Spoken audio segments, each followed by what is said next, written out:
hit subscribe.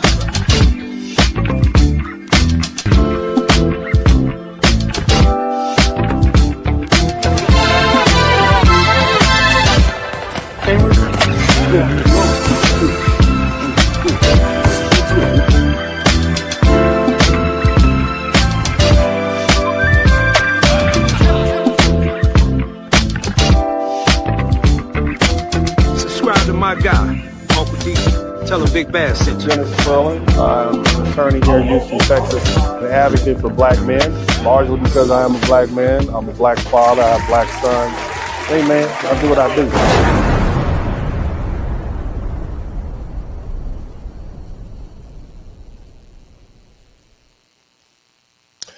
Welcome, everybody. My name is Dennis Spurling, and today's video is dedicated to the legacy of Kevin Samuels. And the title of the video is simple. It's Kevin Samuels' Legacy Continues. Kevin Samuels passed away on May 5th, 2022, and I still remember exactly where I was when I first started hearing the news. I was in my kitchen, and I had just spoken to Kevin the night before, and that's one of the reasons the moment hit me the way it did. The night before Kevin passed, he was excited. I'm like, what's going on? Usually he calls me up fussing, yeah, do this, do that. But he was telling me about a woman he recently met. He was talking about this whole elaborate process that he went through with her and how he had ran her background and interviewed her. And she wasn't the only one, but she was basically one of the final contestants. And but the thing is, it was how intentional it was that struck me, and how impressed he was by her. And at the time, I didn't fully understand how deliberate he was being. But looking back on it now, that was Kevin, and he was intentional about everything. He wasn't just talking about standards and image and presentation and discipline and relationships online. He was applying those same principles in his own life. So this woman who was from the Midwest was beautiful and well-spoken, and from the way he described, she seemed like a really nice lady. And some of you may remember there was this big moment online. Kevin Samuels was doing his live broadcast, and she had briefly walked into the screen. And, that became this big conversation about it in itself. And, she later told her side of the story in an interview that she did with me. And I'm going to play part of that interview during the video.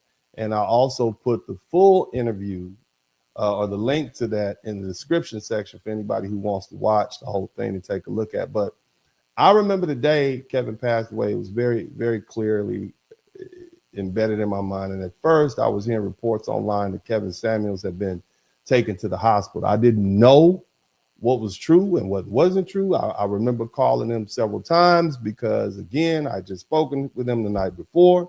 He was excited. He was upbeat. He was talking about this woman he had met. And so, when I didn't hear from him, I was still holding out hope. But eventually the news started becoming more real. I remember hearing Melanie King announce that Kevin Samuels passed away. And that was the moment when I started, to realize, just like a lot of us, that brother was gone. And so for me, it was personal. And Kevin and I had developed somewhat of a friendship. He was one of the reasons I met my fiance at the time, and who's now my wife. And, shout out to Mrs. Spurling, Esquire. And but we met through a group called The Mix. And over time, my wife and I had actually had an opportunity to hang out with Kevin. We spent some time hanging out with him in Miami. We spent some time hanging out with him in New York. So this wasn't just a person I watched online. This was somebody I had spoken to, somebody I had laughed with, somebody I had learned from, somebody who had an actual impact on my life. And, to give you a little personal insight, coming from South Central LA, I've lost people before. And I've lost a lot of friends when I was younger. By the time I became a middle-aged man, I thought part of my life was behind me, at least for a while. I thought that I'd stop losing friends abruptly like that. Then in 2012, my best friend was shot in the neck in Atlanta. College friend, loved him like a little brother. And that was a hard loss to take. So, by the time Kevin passed away, it hit me in a way I wasn't expecting. It was another brother I looked up to, another man I respected, another man I considered an equal, somebody I looked forward to building with, hanging out with, and seeing, what we could do next, what we could do in this great big world. Um, but because at the time, it felt like we were about to blow up. It felt like something major was going to happen. And, I used to describe the fact, Kevin Samuels was like the aircraft carrier, and I was a battleship in a flotilla, playing my role. Kevin had already changed the conversation, but it still felt like there was so much more coming. And then just like that, he was gone. So today I want to take you all through a little bit of Kevin's legacy, because everybody has something to say about Kevin Samuels' legacy. But a lot of the commentary, whether we talk about podcasters, comedians, activists, pundits, whatever, a lot of that comes from people who really don't know him, who didn't understand where the brother was coming from, or even watch the clips on him. They'll watch the clips out of context. And, Kevin was more than just a viral moment. Kevin was more than just harsh sound bites. Kevin was more than just memes and debates and controversy. He was a man who understood presentation. He understood discipline. The brother had a black belt in karate. He understood order. He understood standards. He understood the importance of men becoming better, looking better, speaking better, earning better, and moving with more intention.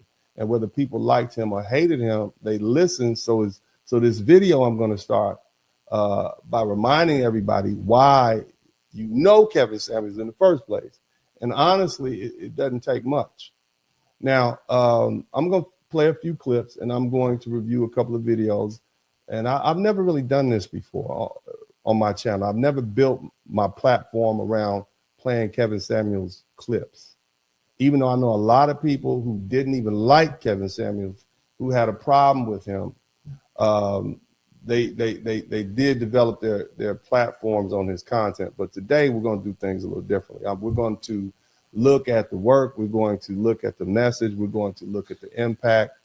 And then at certain points, I'm just going to let Kevin cook, because sometimes the best way to explain Kevin Samuels is to let Kevin Samuels speak for himself. So with that said, let's go ahead and get into it. This is the Kevin Samuels Legacy Continues video. And the first up is this video. How many children do you have? 3, and 3 baby daddies, and they all gangbang.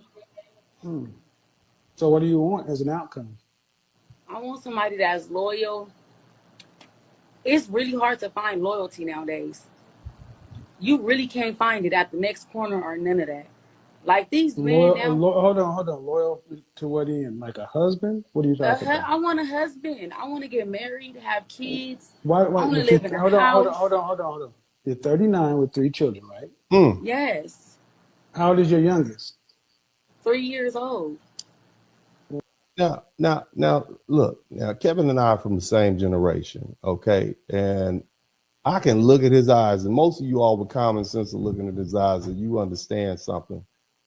Kevin's like, baby, you are 39 with 3 kids. All of them are gangbangers. I mean, were they from the same set? Is there going to be a problem at the kids' birthday party? You got a child under 5 years old. What happened to all the kids' baby daddy show up? I mean, what set are they going to be throwing up? Is it going to be a fight? It's going to be a shootout. Let me know ahead of time, right? But imagine bringing a what Kevin would describe as a high-value man into that mix. You have a man who makes, a high 6-figure salary with reputation. This man is on LinkedIn. This man has, a prosperous career in an industrious life. And now he's had a child by you. He's married to you. So when your children have their birthday parties and their formal events, that means all of those children from those other men are going to be there, and their husbands, or I'm sorry, and their fathers may also be there. And so, what is that going to look like? What is the family trip going to look like? You got everybody piled up in the SUV, and y'all headed down to Rancho Cucamonga or Oceanside or Austin, or down to Disney World in Orlando, and you got these 3 gangbangers and your little son in there, and then here you are, a woman of at that point. I mean, how many more children can you have at 39? Let's say it take 2 or 3 years to get married. You're gonna be 40 years old. Can you even get this man children? And so this is what the math is not mathing, And the thing I also want you all to understand is that Kevin Samuels, he purposely wanted to work on Black men and Black women's relationships. Let's put this in context. Look at the brother's history. The brother's from Oklahoma, and we all know that Oklahoma has a special history for Black people. We had Black Wall Street, et cetera, ... And so Kevin was trying to go back into the past and give us the best of us. And that was part of the reason why the man, carried himself the way he did. He spent 3 years working on Black men, realized real quick, look, I got to get these sisters together because their expectations are too high. And here you have it, a woman who is 39 years old with 3 kids by 3 different men, all of whom are involved heavily in criminal activity, and she wants to get married. What man wants to take that dangerous a journey with her? Okay, and again, I want to point out something. I explained to you all, I met my wife in Kevin Samuels' Facebook group. Now, Kevin Samuels had been advertising for about 2 years that, hey, if you come to the mix, there are going to be high value men there. You can imagine it didn't matter what color the woman was. They want a high value man because they want what that high value man is offering. But what Kevin had to do is Kevin had to beat these women who are non-Black back with a bat. He literally would screen them and wouldn't let them in. So he purposely made I would call it a space where Black men and Black women of a like mind could meet. Okay. And so now you're in a situation where you got Asian women, white women, Arab women, women from all over the world trying to get into this group filled up with high value men. And he wanted to give sisters a chance. But here's the thing. If you get a woman like this, then this is a beautiful young lady, beautiful woman. But if you get a woman like this and she has these expectations, she's going to look past those high value men in the first place. And then guess what's going to happen? Becky's going to pick her up. Maria's going to pick her up. Ling Ling is going to pick up. You heard Kevin say that time and time again. So he was speaking from a very practical matter. Kevin never said this woman couldn't get married. He's just saying, are you looking for a high value man? And that's kind of a repeating thing, because if you're looking for a high value man, you're going to have to lower your expectations. But I'm going to go ahead and let them finish. And as I said before, I'm going to talk about a few, and then I'm going to let him cook on his own in a minute. You want more children? Of course I do. I really want 6. Is something wrong with that? What do you do for a living? A lot of kids. I get EDD. Oh, you broke. You broke. You broke, baby. You broke. Look at him looking. Look how he looking at. I mean, he got that I don't know Malcolm what X. that is. Unemployment. So you're an unemployed mother of 3 with 3 baby daddies, and you talking about you can't find a man? Yes. It's I'm pretty sure God. I want somebody that's gonna help me. Like, you don't think that I could get that? It's called Jesus. I mean, sorry, but you don't think that I can get somebody to help me? You don't think a man is gonna love me? It's called Jesus. Huh? Jesus. So basically, you telling me to call on Jesus. And a therapist. And I thought you was. Well, can me and you be together then? Sure. After you call on Jesus and the therapist and get a makeover. Oh, you want to troll me? I'm better at it than you.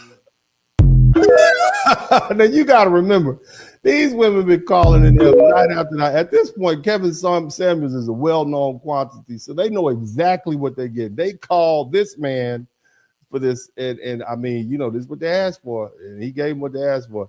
All right, let's go ahead and look at the next video. You guys make sure you You guys make sure you type Kevin Samuels in the chat room. Let's check out the next video. I don't know. I don't know. It's the You know patience. what a common denominator is? Yeah, it's the bottom line. Yes, I know. No, that's not what a common denominator is. What The is same thing. That's basic math, baby. Common denominator. But anyway, I'm gonna let Kevin finish because I don't want to interrupt. Go ahead, Kevin. Go ahead. What is it? The only common denominator in all of our relationships is us. Correct. But men these days, it's difficult because they want their cake and eat it too. It's always the man, huh? The man's fault. It could be the woman too, but No, we're talking about you. Now, again, so I mean, I just want to re-emphasize the fact that these women call Kevin night in and night out. And it wasn't just women in the United States, women all over the world. I remember there was one video we had a woman who's a runway model calling in. And they ask these questions. And when they fly out of your mouth, when you're thinking these things, probably makes a lot of sense. But at the point when those words emerge from your mouth and you hear yourself, if you don't know how silly it sounds, if you can look at Kevin Samuels' expression, he'll let you know just how silly it sounds. And some of these things, you know, the shifting blame on men, you know, I think when women actually hear other women say that, they start realizing, hold on a minute, damn, that's not always the men's fault. And I think that was a wet method in which Kevin was able to teach women, this is how you sound. Here you are refusing to accept accountability for the situation you're in when you chose to be with these men. Now, again, nobody wants to be chastised, especially adults, but they're like children in that regard, or I think children might be better at accepting chastisement. But again, these women called in. Kevin always held himself out as an image consultant, and he's letting her know how she looks, objectively speaking, not necessarily physical, but on paper and the perspective wise. But I'm gonna go ahead and let Kevin finish cooking. So if I talk to all your exes and ask them how did they experience you, what do you think they'd say? They're going to give good stuff out. They're going to say I have a little attitude and my mouth is slick, but that's about it. We know that. We know that. That's about it? Yeah. They're going to say good stuff. I mean, as far as the bad stuff, but, you know, they're going to say I'm independent. You know, who gives a shit about you? No disrespect, man. Who gives a shit that you're a functioning adult? Nobody cares that you've been holding it down. That means you're taking care of yourself. But you say, they're going to say, you got an attitude and a slick mouth, and that's it? You do. She gonna that I'm that's loving it, huh? and caring. That I'm loving and caring. So much so that you got an attitude and a slick mouth. And can't keep no man. Clearly you ain't loving and caring enough, baby. You got good teeth, though. I like your teeth. Your teeth are pretty. But slick, it's not going to go anywhere. Not with a high value man. And remember, you guys, these women wanted high value man. They just want any man. You can have a man. Go down to the gas stations, men out there, they'll pump your gas, hop right in the car for you. And I mean, you know, they'll put the air, you give them a few dollars. You can come back and see them if you want a man. There's men out there available. But if you want a high value man, you're going to have to recognize that those men have a lot of options and one of them might not be available to you. Okay. And high value men is not necessarily somebody with some money. Kevin always pointed out the fact that he didn't count entertainers and sports figures. Those don't count. Okay. They might be wealthy. They might have money, but they are not high value men, because high value men are more than just entertainers and sports figures. They've actually built themselves up. That's not saying that a sports figure couldn't become a high value man using money and the resources and the connections and so on and so forth. But we need to establish the fact that these women called in because they wanted a certain caliber of man. And Kevin was simply pointing out to them from the position of an image consultant, maybe you might not be qualified for that. So let's go ahead and take a listen. What makes women like you think that that's acceptable? Ooh. I speak my mind. If nothing don't feel right, then that's why you're alone. That's why you're alone. Ooh. Nothing. You got nothing to say. Oh man, the other thing you guys got to know about is that Kevin Samuels was the master of the pregnant pause. He would sit, he would listen, and then all of a sudden he would just get real quiet and be real expressive with his face. And you know, those silent moments spoke volumes for how he really felt. But we got one more video, and then I'm just gonna let it roll. You guys are gonna have a great time. But we'll check this last video out. I'm gonna screen through it, give it a little commentary, and then we'll let Kevin cook. All right, let's check this last one out. So on a regular schmegular day, I'd say maybe a 6. Okay. I will give you a 6. And a 6 is cute.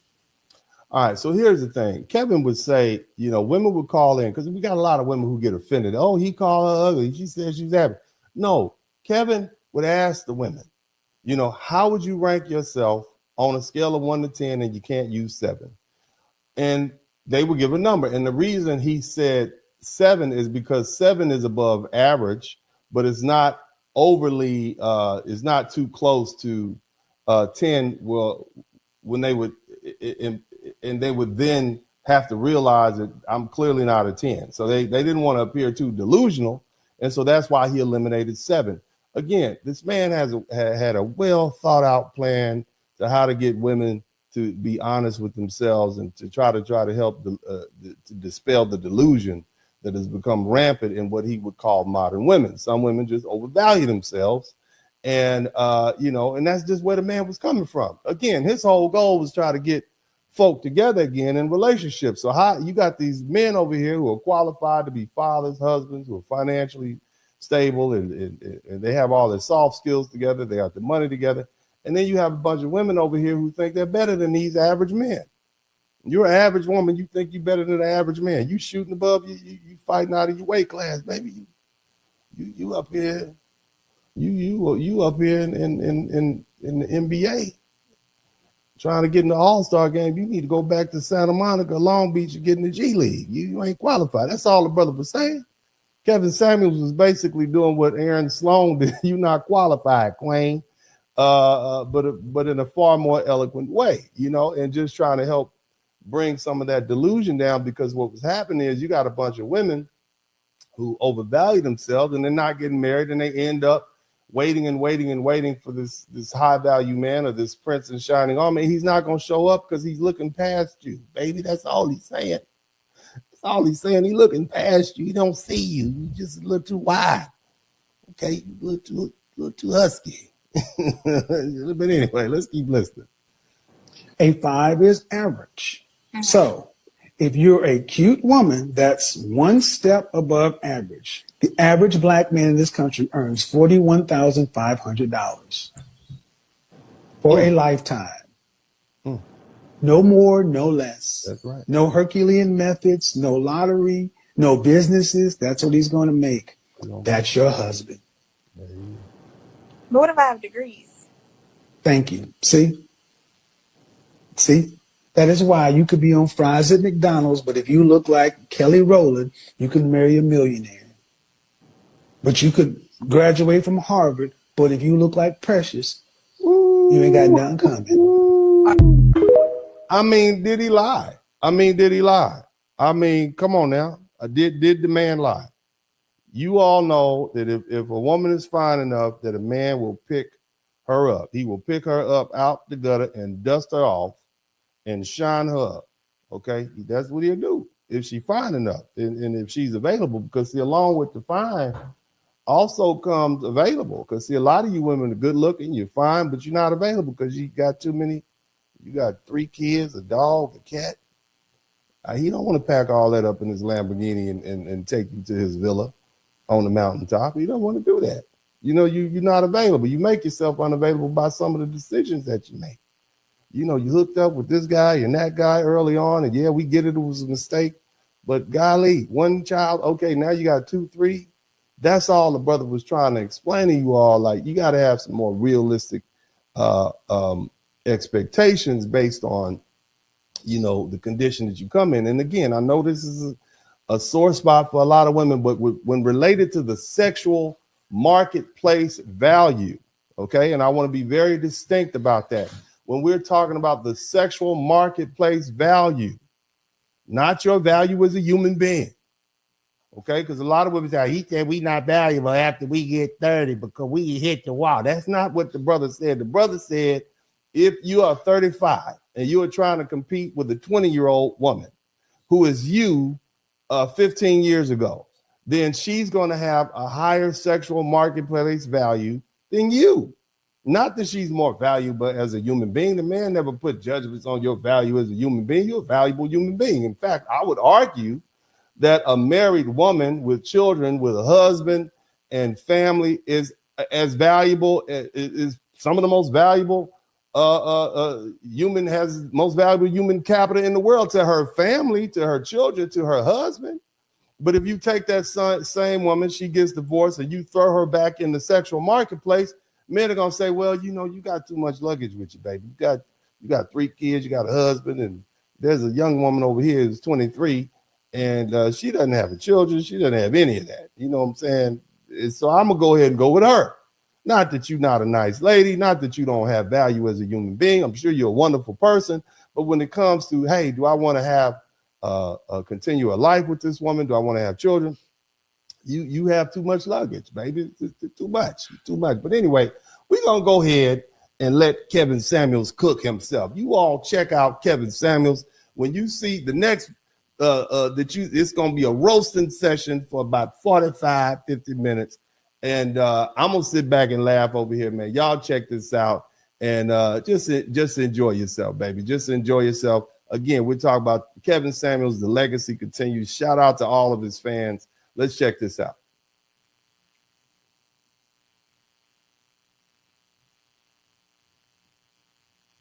Stingy with the puss. Excuse me? I'm stingy with it. I do not give it up easily. You're a baby mama, though, right? Baby mama, I've never been married. Let's talk about this, though. See, I find it funny that women like yourself, baby mamas, all of a sudden want to get stingy with the puss after you done gave your womb up before a ring. But then you want the high value men to put a ring on it before he gets it? So am I supposed to give it away? You goddamn right you already did. Because here's the thing, ma'am, you're a used vehicle wanting brand new 2021 prices. You can laugh all you want to, ma'am, but you just said 6 months. You're not even exclusive. You're talking about he's marriage minded. Here's the thing, men with options don't play these games. Mm-hmm. Is he a high value man? I would say so. No, but is he making $10,000 a month or more? No. Then he's not a high value man. Is the guy that you've been with 6 months who's non-exclusive making $10,000 a month or more? Yeah, he is. So in other words, the broke nigga got the pussy in the womb for free, but the rich nigga can't even get. This is crazy. This is crazy. I honestly think that a lot of the advice out there is to reserve the goodies. There's no reserving anything, ma'am. I have a master's in public administration, and I have a law degree. How tall are you? 5'9". Dress size? 16. You didn't choose to be single. I'm sorry? How much do you weigh? Who, me? Mm-hmm. I weigh 200. Okay, so. All right, let you get your big ass up off my show because I don't do this.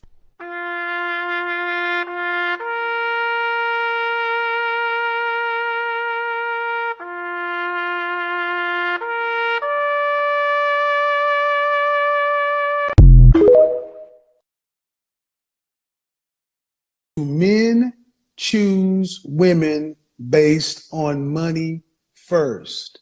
Yes, absolutely. Oh my God, that's the perfect question. Yes, absolutely. Yes, absolutely. Yes. Where are you from, man? Where are you from, man? I'm from Mississippi. Mississippi goddamn variants. I swear to God. I'm from Mississippi. When people are poor, they honestly believe, especially when you're poor-minded. So men pick women based on money. Yes, absolutely. Status, yes. No, man.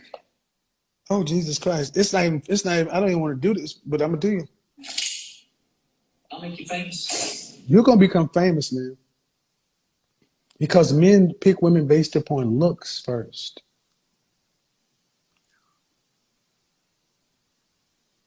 In the comment section, gentlemen, ma'am, were you raised with your father? I was. Do you have any brothers? I don't. Okay. And you're how old again? 29. You've been wrong on fully about 80% of the things that have come out of your mouth. And you haven't, and it doesn't matter if I use facts, data. You can go, and you're a social worker, go pull it all this for yourself. You're saying that men pick women based upon the money. Okay, then that's a question. Why do you have women like Jill Scott? Why do you have these women who are chronically single if men pick women based upon money first? Why do black women report the more education they have and the more money they make being less married? I don't know.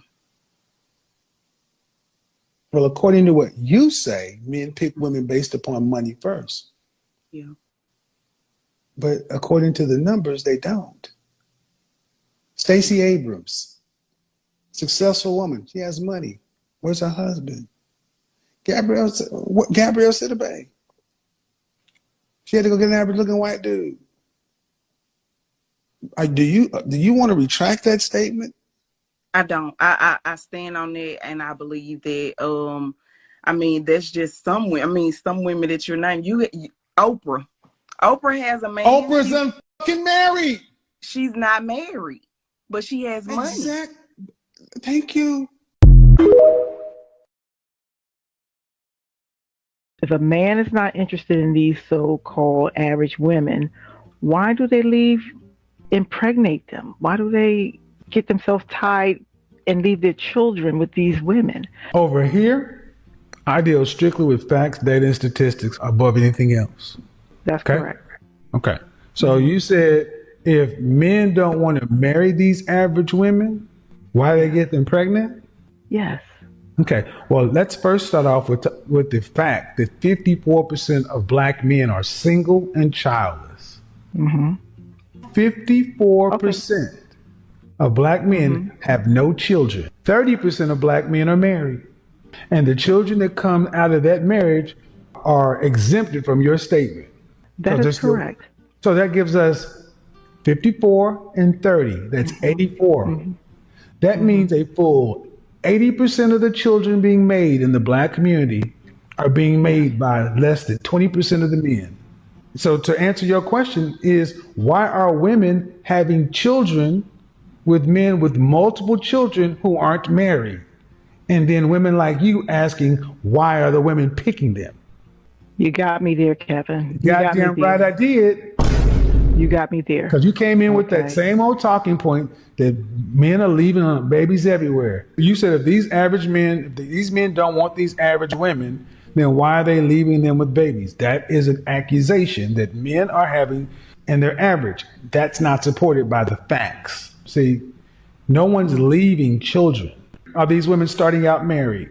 No, they're not. Then you know that if a woman has a child today with 33 forms of birth control, it is not like it was when we were coming up. If a child is born today, it's because a woman chose to bring it to term. The better question is, why are these women who share your reflection choosing to be single mothers?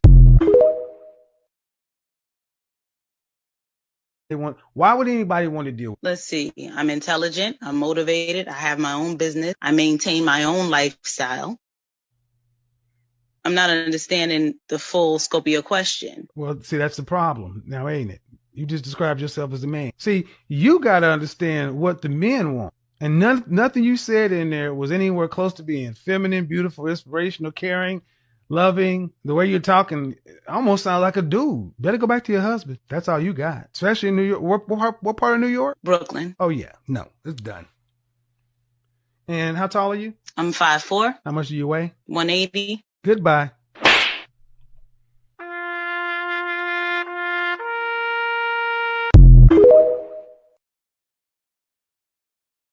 Why can't you find a husband? Especially if you were with a man for 4 years. Why didn't y'all get married? It just didn't work out. You're a college-educated woman. Please do better. Yeah. It did not work out, meaning what? Did you break it off or did he break it off? Yeah, I Who left? broke it off. You broke it off with him. Why? I thought I could do better. Exactly. Yeah. I'm trying to be as nice as possible. 4 years, yes, and you thought you could do better. Why? I'm copying to that. But what did he do? He was indecisive. What did he do for a living? He was a regional director for a fast food company. A regional manager or a regional director? Director. Right. Did he earn more than you? A lot more. And what do you do for a living? I work in customer service. Like a call center? Yeah. Oh, are you trolling me? I promise I'm not. Like, so let me get this right. You're an overweight customer service agent. What? Oh, I would say. I don't care what you would say. I'm the professional image coach. Look, ma'am. So he was definitely making over 6 figures. Well, no. He's making that now. So pay attention, everybody. Average black woman leaves a 4-year relationship because she thinks she can do better. Good for you, brother. Hope you work at a Sonic or White Castle or whatever. Do you have cat insurance, ma'am? I don't like cats. Danger zone! Oh, God. Because this is kind of crazy. You've likely already met your guy and you blew it. You didn't say he did anything wrong. You just thought you could do better. Why did you think you could do better? Well, at the time, he wasn't where he was. This is where he is now. He was working his way up. Exactly. And like far too many black women, you don't want to wait. Because see, the funny thing is, you guys are getting a kick out of this. The world likes it this way because you're 21, you're 35, you both will die alone. No, definitely not. Okay. What does your husband have to say about that? What does he have to say? He isn't going to say much. He's not going to come on this camera. So who does it right? What do you mean, who does it right? Okay, you tell me the tone. Tell me who does it right. Give me a model. Okay, so we can't give you a model. The fact is, I'm going to give you a model. Black men don't like to be. Excuse me, then do I respect. think that's the issue. Okay, do respect, and you can't tell me how to do it. You can't tell me a model. You saying do something better, and you're just using a bunch of words. We can't give you a model because the thing is, you treat people how you want to be treated. So therefore, I am the best model of how I want to be treated. So therefore, I'm going to be the best person. Okay. That's not what I'm talking about. Okay. I don't like your steak. I say I like steak, and you make me a steak, and I say I don't like your steak, and you say, well, what do you like? Well, this is not good. It should be better. Okay. What do you mean by better? Should it be more flavorful? Should it be that? How do you like it cooked? Well, just better. It should be common sense. Speak your steak like you want to. No. Listen to the example before. Wouldn't you ask me at some point, whose steak are you comparing it to? What's a model? Give me an idea. You wouldn't just keep telling them, well, just know. You focus on bullshit, so you see bullshit. You mean to tell me, okay, in the black community, let's take adultery. Let's take cheating. Okay. Where are you going? I'm going to go. I was trying to make me another drink because you. I think you need to have. No. You sit here and have a conversation. You don't walk away with 18,000 people watching. I'm sitting.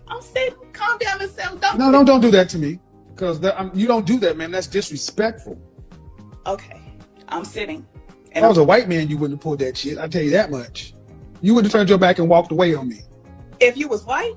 Yes. If I wanted to get up and make me a drink, I would just get up, but it don't have nothing to do with color, Mr. Samuels. Yeah. Well, how about this? It has something to do with respect for the platform, the audience, and everything else. That's just improper. But see, we're too informal with one another. And the fact that I'm a black man, you take certain liberties that you would not take with other people from other races because you got to be on your better behavior. That's my point. That's my point. And I'm going to move on.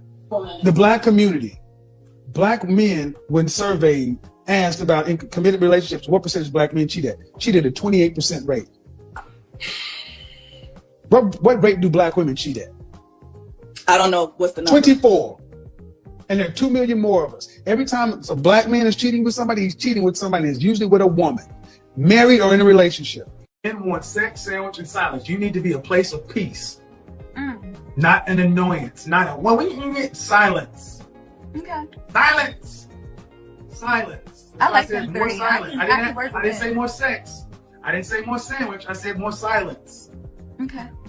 And another thing, say yes. My mom just taught me that. That's so crazy you said that. I used to be very no.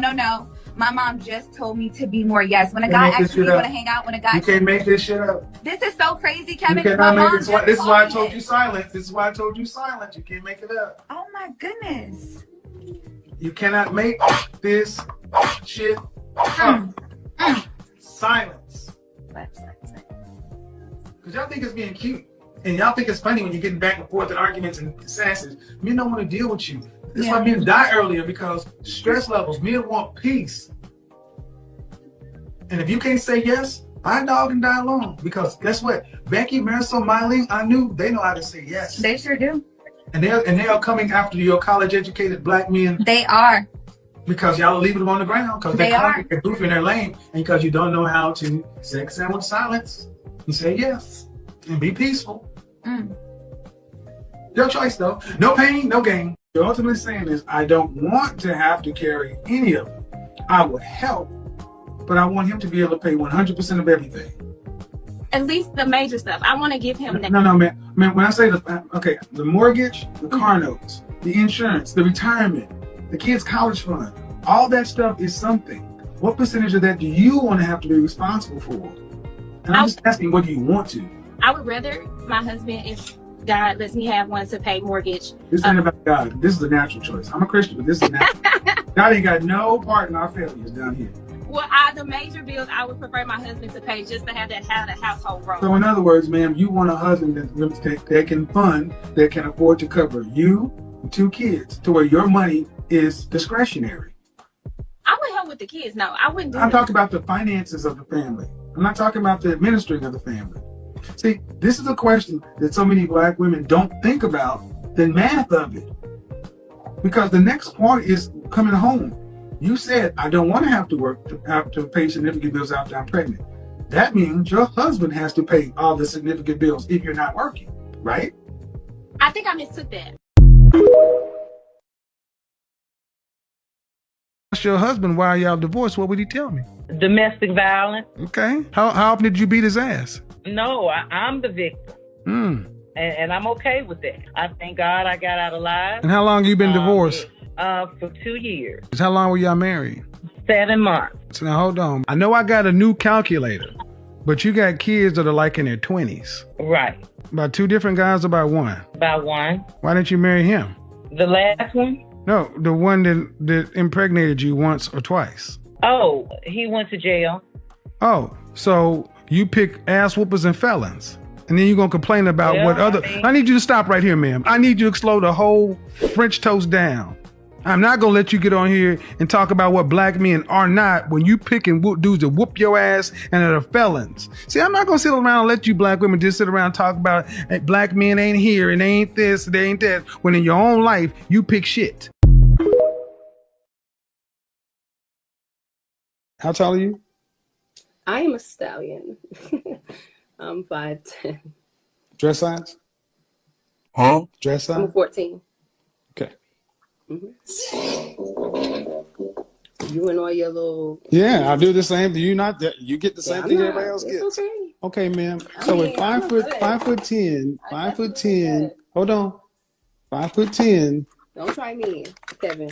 Oh no, see, don't tell me what not to do. I've been nothing but hold on. Don't you Fresh face out of the shower, your natural face. You can't use 7. What would you rank yourself? 1 to 10? A 6. Okay. A 6 is right above average. A 5 is average, right? If you're average to cute looking, if you're below average health from a weight standpoint, and you have 2 children, overall, does that make you below average, average, or above average? Average. Then why should you get above average? What do you mean settle for? You should get what you are. I see millionaires with average women all the time. They don't have big chest tattoos either. And 2 other kids. Let's be honest. Why should an average woman say she's settling for an average man? You said, so I should just settle for an average guy. And I'm like, You're an average woman. Why would you be settling and he wouldn't? So what would he be doing? Would he be upgrading? He don't got no money. So if he don't have no money, You ain't fine enough for no money. I'm not fine enough for money. No. You said you're 6. You don't get money. You get second shift at the plant. Did you go to college? No, I didn't. I have my own business though. Congratulations. Don't care. Man, you got 2 children. The numbers together would be average. An average man would be upgrading to get you. Okay, so I guess we'll be settling for each other. No. My issue is you said settling for him. That means you'd be getting something less than what you deserve. If he's not adding to me, then that will be settling, right? That is why I have no problem telling women to die alone.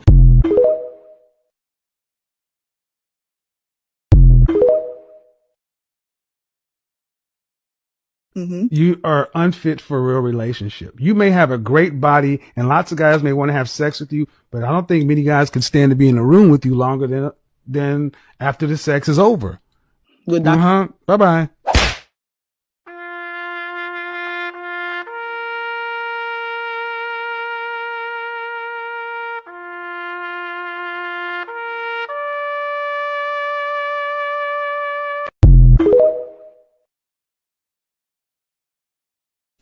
On a regular schmegular day, I'd say maybe a 6. Okay. I will give you a 6. And a 6 is cute. A 5 is average. So if you're a cute woman, that's one step above average. The average black man in this country earns $41,500 for a lifetime. No more, no less. No Herculean methods, no lottery, no businesses. That's what he's going to make. That's your husband. But what if I have degrees? Thank you. See? That is why you could be on fries at McDonald's, but if you look like Kelly Rowland, you can marry a millionaire. But you could graduate from Harvard, but if you look like Precious, you ain't got nothing coming. I wanted a high volume man. What do I do? Be reincarnated. You can't get one. I have a master's in public administration, and I have a law degree. How tall are you? 5'9". Dress size? 16. You didn't choose to be single.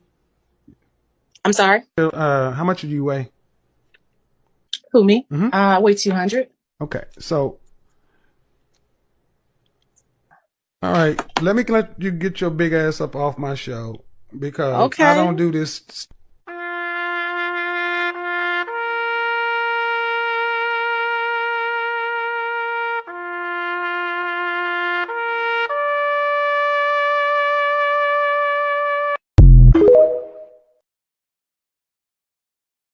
Okay, you're 39. How many children do you have?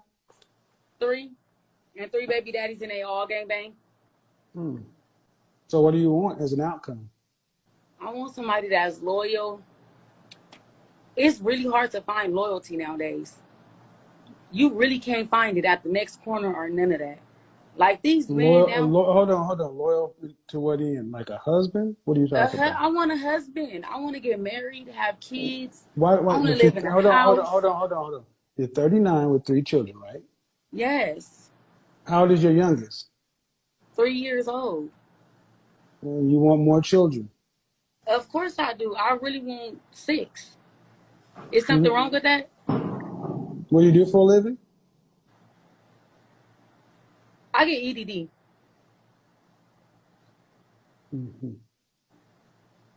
Is that, I don't know what that is. Unemployment. So you're an unemployed mother of 3 with 3 baby daddies, and you talking about you can't find a man? Yes. I'm pretty sure God, I want somebody that's going to help me. Like, you don't think that I could get that? It's called Jesus. Sorry, but you don't think that I can get somebody to help me? You don't think a man is going to love me? It's called Jesus. Huh? Jesus. So basically, you telling me to call on Jesus And a therapist. and I thought you was. Well, can me and you be together then? Sure. After you call on Jesus and a therapist to get a makeover.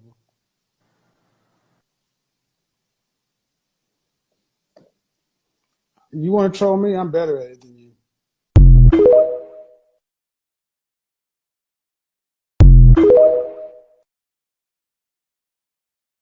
To stop calling women queens. We need to stop calling women queens. First, let me apologize to you. I am sorry, Black woman, that you did not have your father in the household. I am sorry that you did not get to be a little girl and get to be daddy's little princess. I'm sorry you didn't get that. I am. It's truly unfortunate that so many of you did not have a chance to be a princess and daddy's little girl and all that stuff. However, you're over 18. Princess is reserved for women teenage and under. The only way to become a queen is to be married to a king. You're not queens, nor are you princesses. See, when you walk around telling women that they're royalty, you cannot be surprised when they act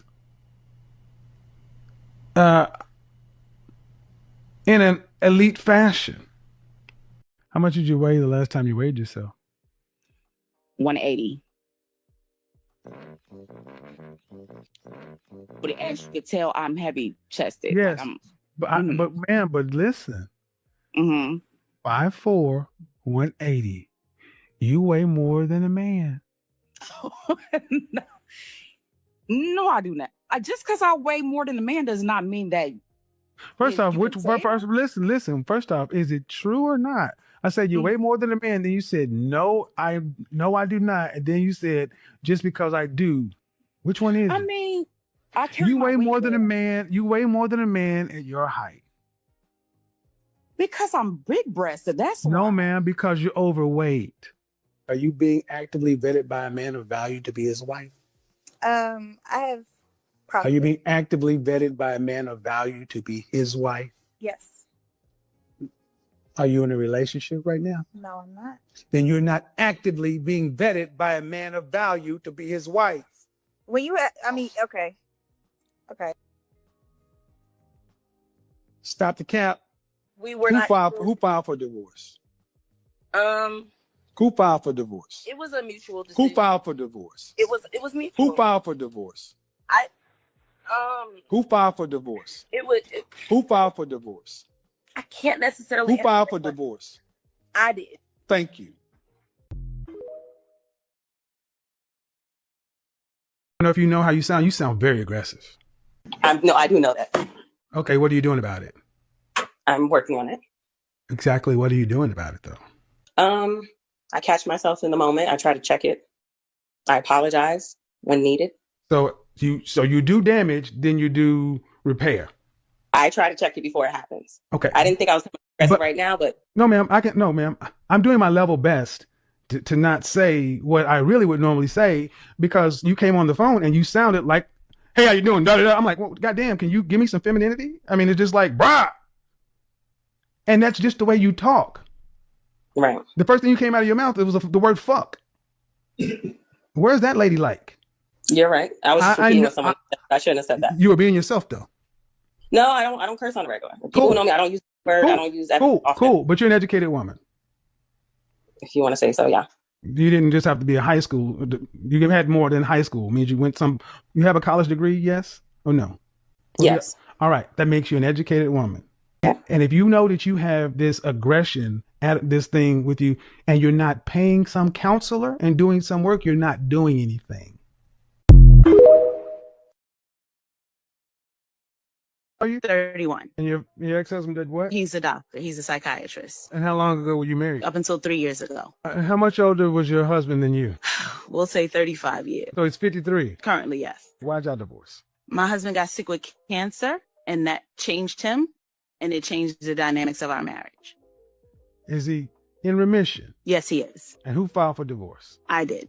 Why? He became mentally, emotionally, and financially abusive. He took care of you just fine up until he got sick.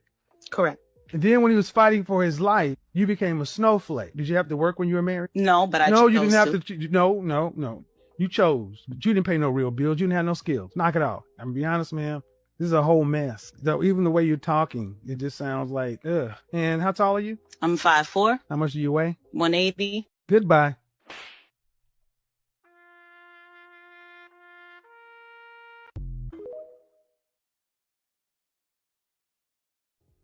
So I'm supposed to be miserable. No, you're supposed to be an adult. Okay. Bro, hang up on that nigga, man. He trash. I'm listening. I just want to. Who is this? Is that Big Shirley? He said, "Is that Big Shirley?" You know he talks shit. That's him. I mean, I'm trash. See, that's what I'm saying. This woman, this so-called woman, supposed woman can say I'm trash. What have I said that's wrong, Big Shirley? Bring the facts, the data, the statistics. Don't bring your trash ass attitude and take your bonnet off if you're gonna get on here. Bitch, I don't want to go hang. Yeah, that's what, and see, and that's what I mean. That's all you gotta do. That comes out to bitches and everything else. That's why your fat ass gonna die by yourself. Hey. Kick rocks. You can't make this shit up.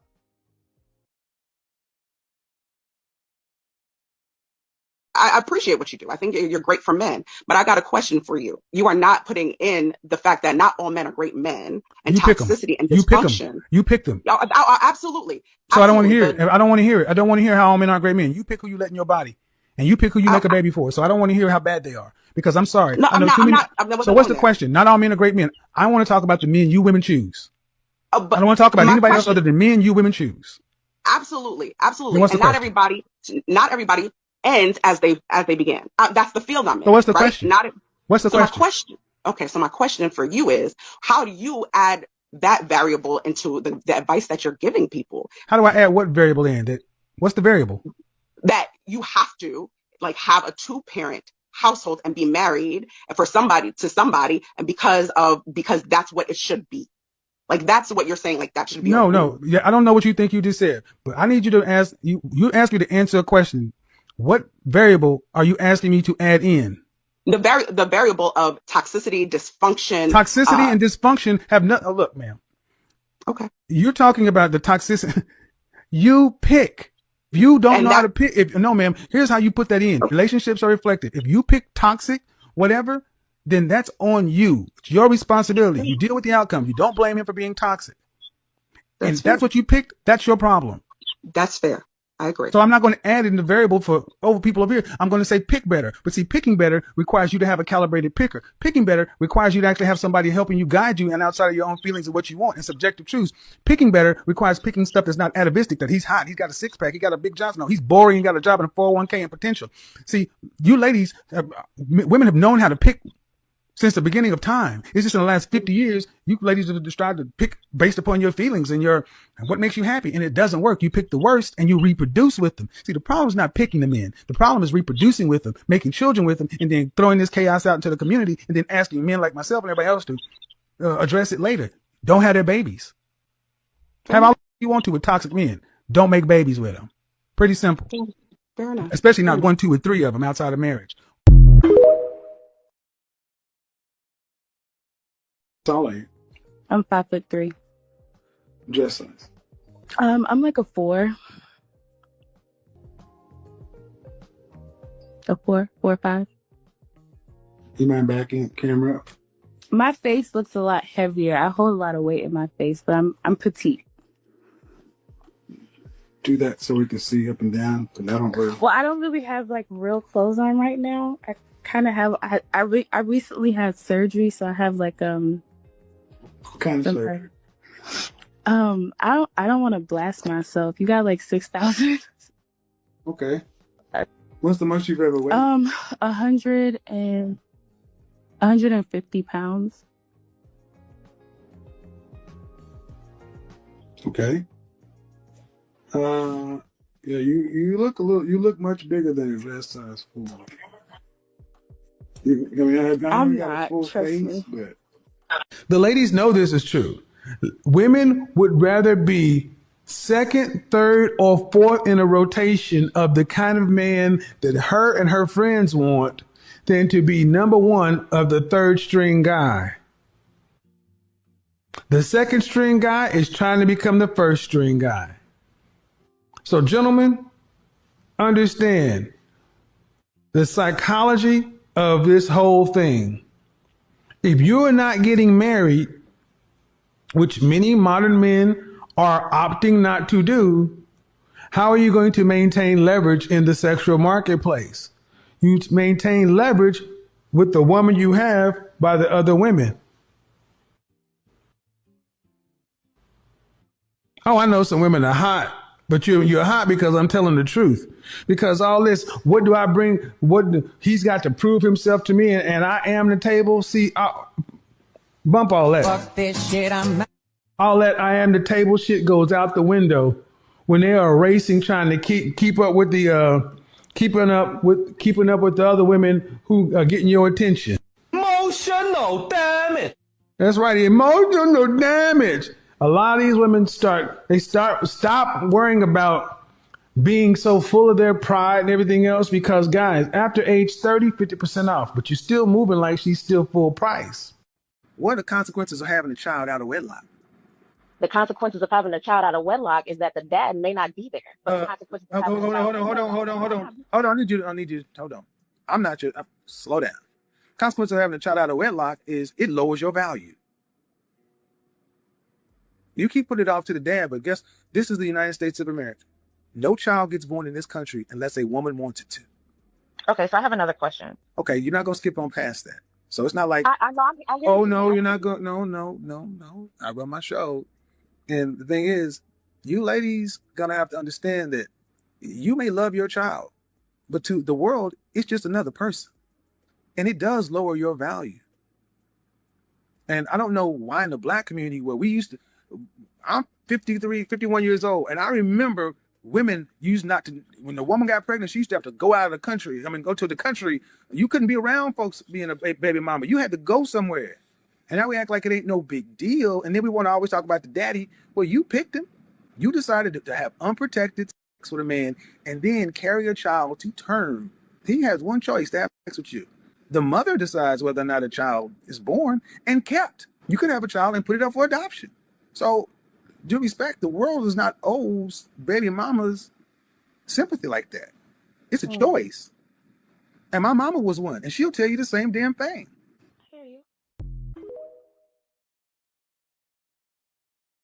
Denominator in all of our relationships. I don't know. I don't know. It's the patience. You know what a common denominator is? Yeah, it's the bottom line. Yes, I know. No, it's not what a common denominator is. What the is same thing. What is it? The only common denominator in all of our relationships is us. Correct. But men these days, it's difficult because they cake and eat it too. It's always the man, huh? It could be the woman too, but now we're talking about you. So if I talk to all your exes and ask them how did they experience you, what do you think they'd say?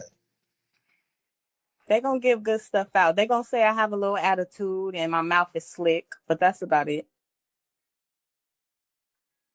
That's about it? Yeah. They gonna say good stuff. I mean, as far as the bad stuff, but they gonna say I'm independent. Who gives a shit about you? No disrespect, man. Who gives a shit that you're a functioning adult? Nobody cares that you've been holding it down. That means you're taking care of yourself. But they're gonna say you got an attitude and a slick mouth, and that's it? That I'm loving and caring. That I'm loving and caring.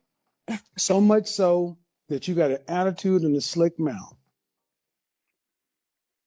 What makes women like you think that that's acceptable? I speak my mind. If nothing don't feel right, then I'm That's why you're alone. That's why you're alone.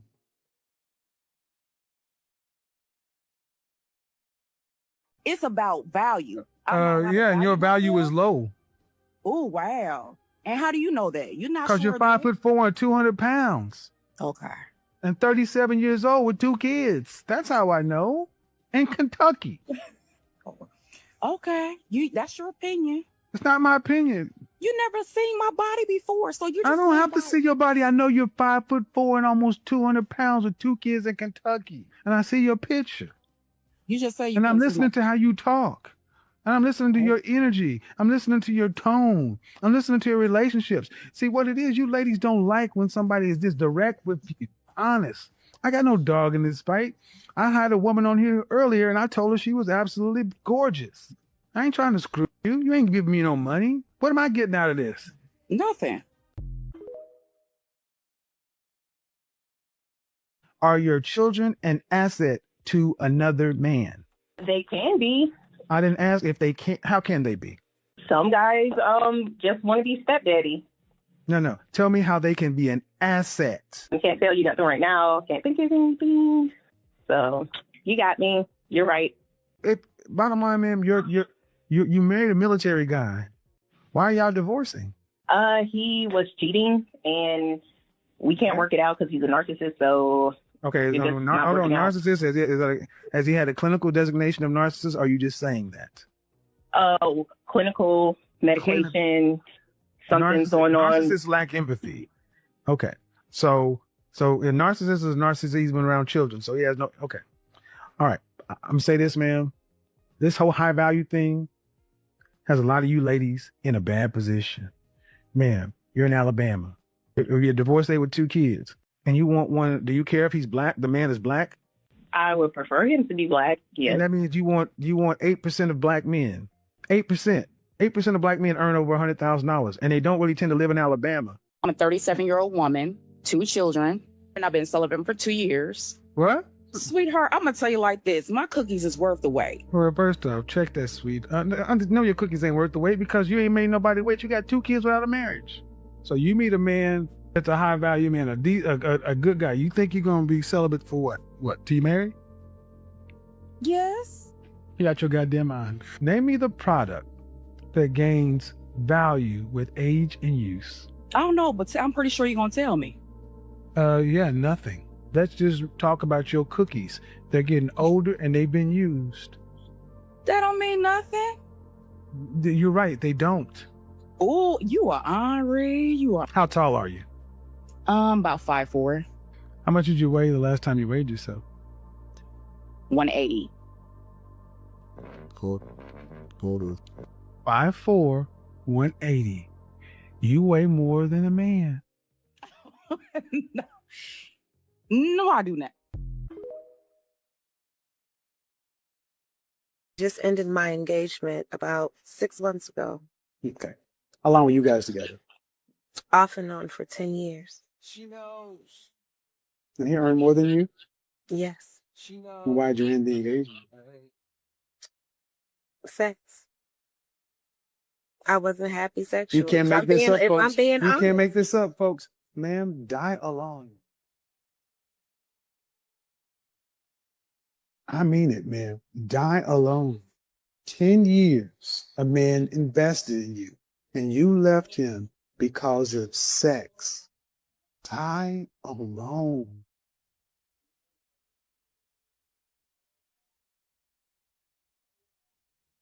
You had options. Sir, if you're listening, do not take her back. Damned if I don't. I'm being honest. It's not cool.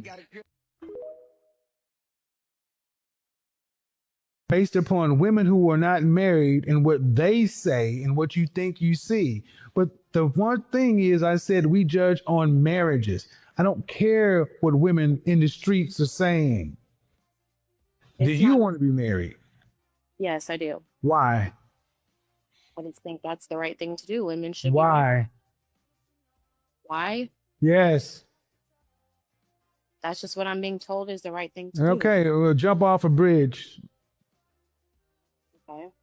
That's the right thing to do too. If you want to die, jump off a bridge. Well, I don't want to die. I want to Okay, live. then your want matters. So don't just tell me why do you want to get married? So that I can create a stable foundation for my For children, whom? future For generations, whom? for my children, and for Right. future. What I ask you why you want to be married and you don't have a why, other than it's just the right thing to do. What do you got for me? So I am 28. I live in Atlanta, Georgia. I guess I just, I want to know why, what my stats are like. For what? I'm just wondering what kind of options would be available to me. I'll give you a quick synopsis. I'm 42 years old. Last year I used to weigh 203 pounds. None. God damn! No, I'm not finished. None. Yeah, That you was are. last year. Yeah, you are. This year I weighed 165. No, ma'am. I've I been- said you're finished. You're finished. I'm done? Yep.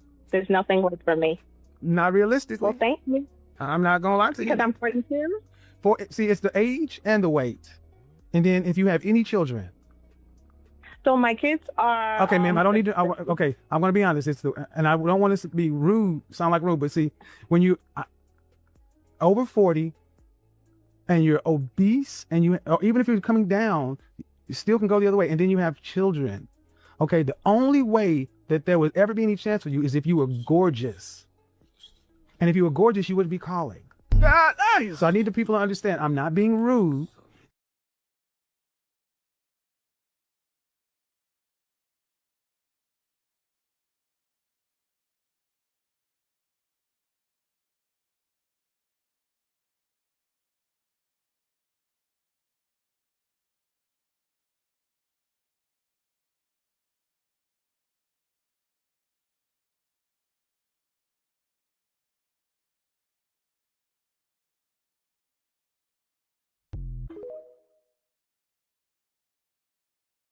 Just talk about your cookies. They're getting older and they've been used. That don't mean nothing. You're right, they don't. Oh, you are Henri. It's about value. Yeah, and your value is low.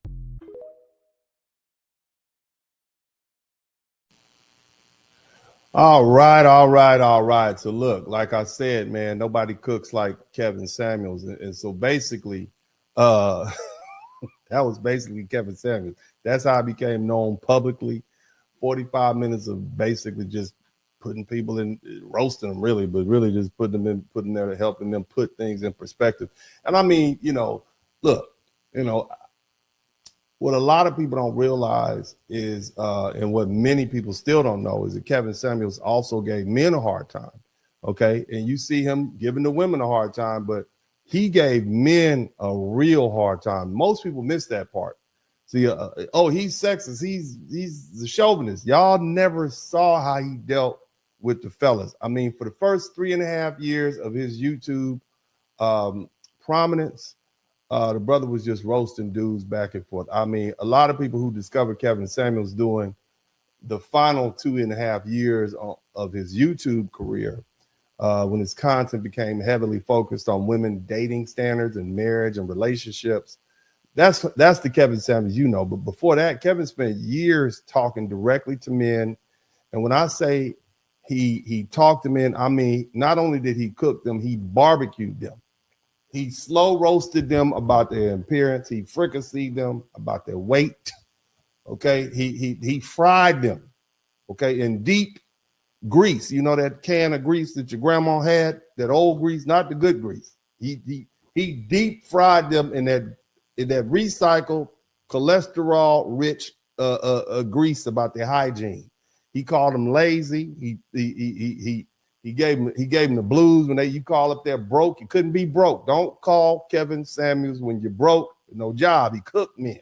You understand me? About thinking they deserve beautiful women without having anything to offer. He cooked men about not dressing well, not smelling good, not having discipline, not having ambition, and not presenting themselves like grown men. You walk around here with a baseball cap, you think you're supposed to get a dime? You're not worth a dime. You understand? So he really gave him that blues. And, and yes, Kevin had entire conversations with men about basic grooming and hygiene, including brothers not properly taking care of themselves. He wasn't playing with men at all. And let me tell you something else. When people try to reduce Kevin Samuels to just the guy who yelled at women, they're missing a major part of the story. Okay, the truth is Kevin Samuels was an image consultant. I want everybody in the chat room to say that with me. Image consultant. He did not give dating advice per se. He didn't tell you all these different rules, what you should do. No, he was an image consultant. This is how you called here. I am your mirror with a voice. I am telling you how you look from a professional standpoint. And that was the foundation of his work. And if you go back and you actually watch his earlier content, you'll see he was extremely balanced when it came to his role. He wasn't just telling women to have realistic standards. He was telling men the exact same thing. And I would argue that Kevin was actually more brutal on men than he was on women. Kevin didn't like lazy men. He didn't like sloppy men. He didn't like entitled men. He didn't like men who thought they could bring nothing to the table and still demand the best from a woman. And let me tell you something else. He didn't like men who talked about that whole 50-50 mindset. And for men who wanted the benefits of leadership without accepting the responsibility of leadership, he was not with that at all. Kevin made it very clear, if you're a man and your whole plan is to go 50-50, then you don't get to walk around expecting traditional treatment. You don't get to demand submission, respect, admiration, and access to beautiful women while refusing to carry the weight that comes with being a man. And that was Kevin's message to me. If you're fat, if you're lazy, if you're undisciplined, if you're poorly dressed, poorly groomed, financially unstable, and if you have nothing serious to offer a woman, then you've got another thing coming. If you call him Kevin Samuels, and Kevin did exactly, he was not polite. I just want you to know that the brother was openly hostile. He didn't have to hold back on the fellas. Okay, number one, he said he knew they can took it. So he was brutal. He was direct. But that was also part of what made him effective, because whether you agree with Kevin or not, he forced people to confront themselves. He forced women to confront the gap between their expectations and their reality. But he also forced men to confront the gap between their claim to be and who they claim to be and who they actually were. So what I want to do now is show many of the people the other side of Kevin that a lot of people conveniently like to ignore when they call him these names like sexist and chauvinist, etc.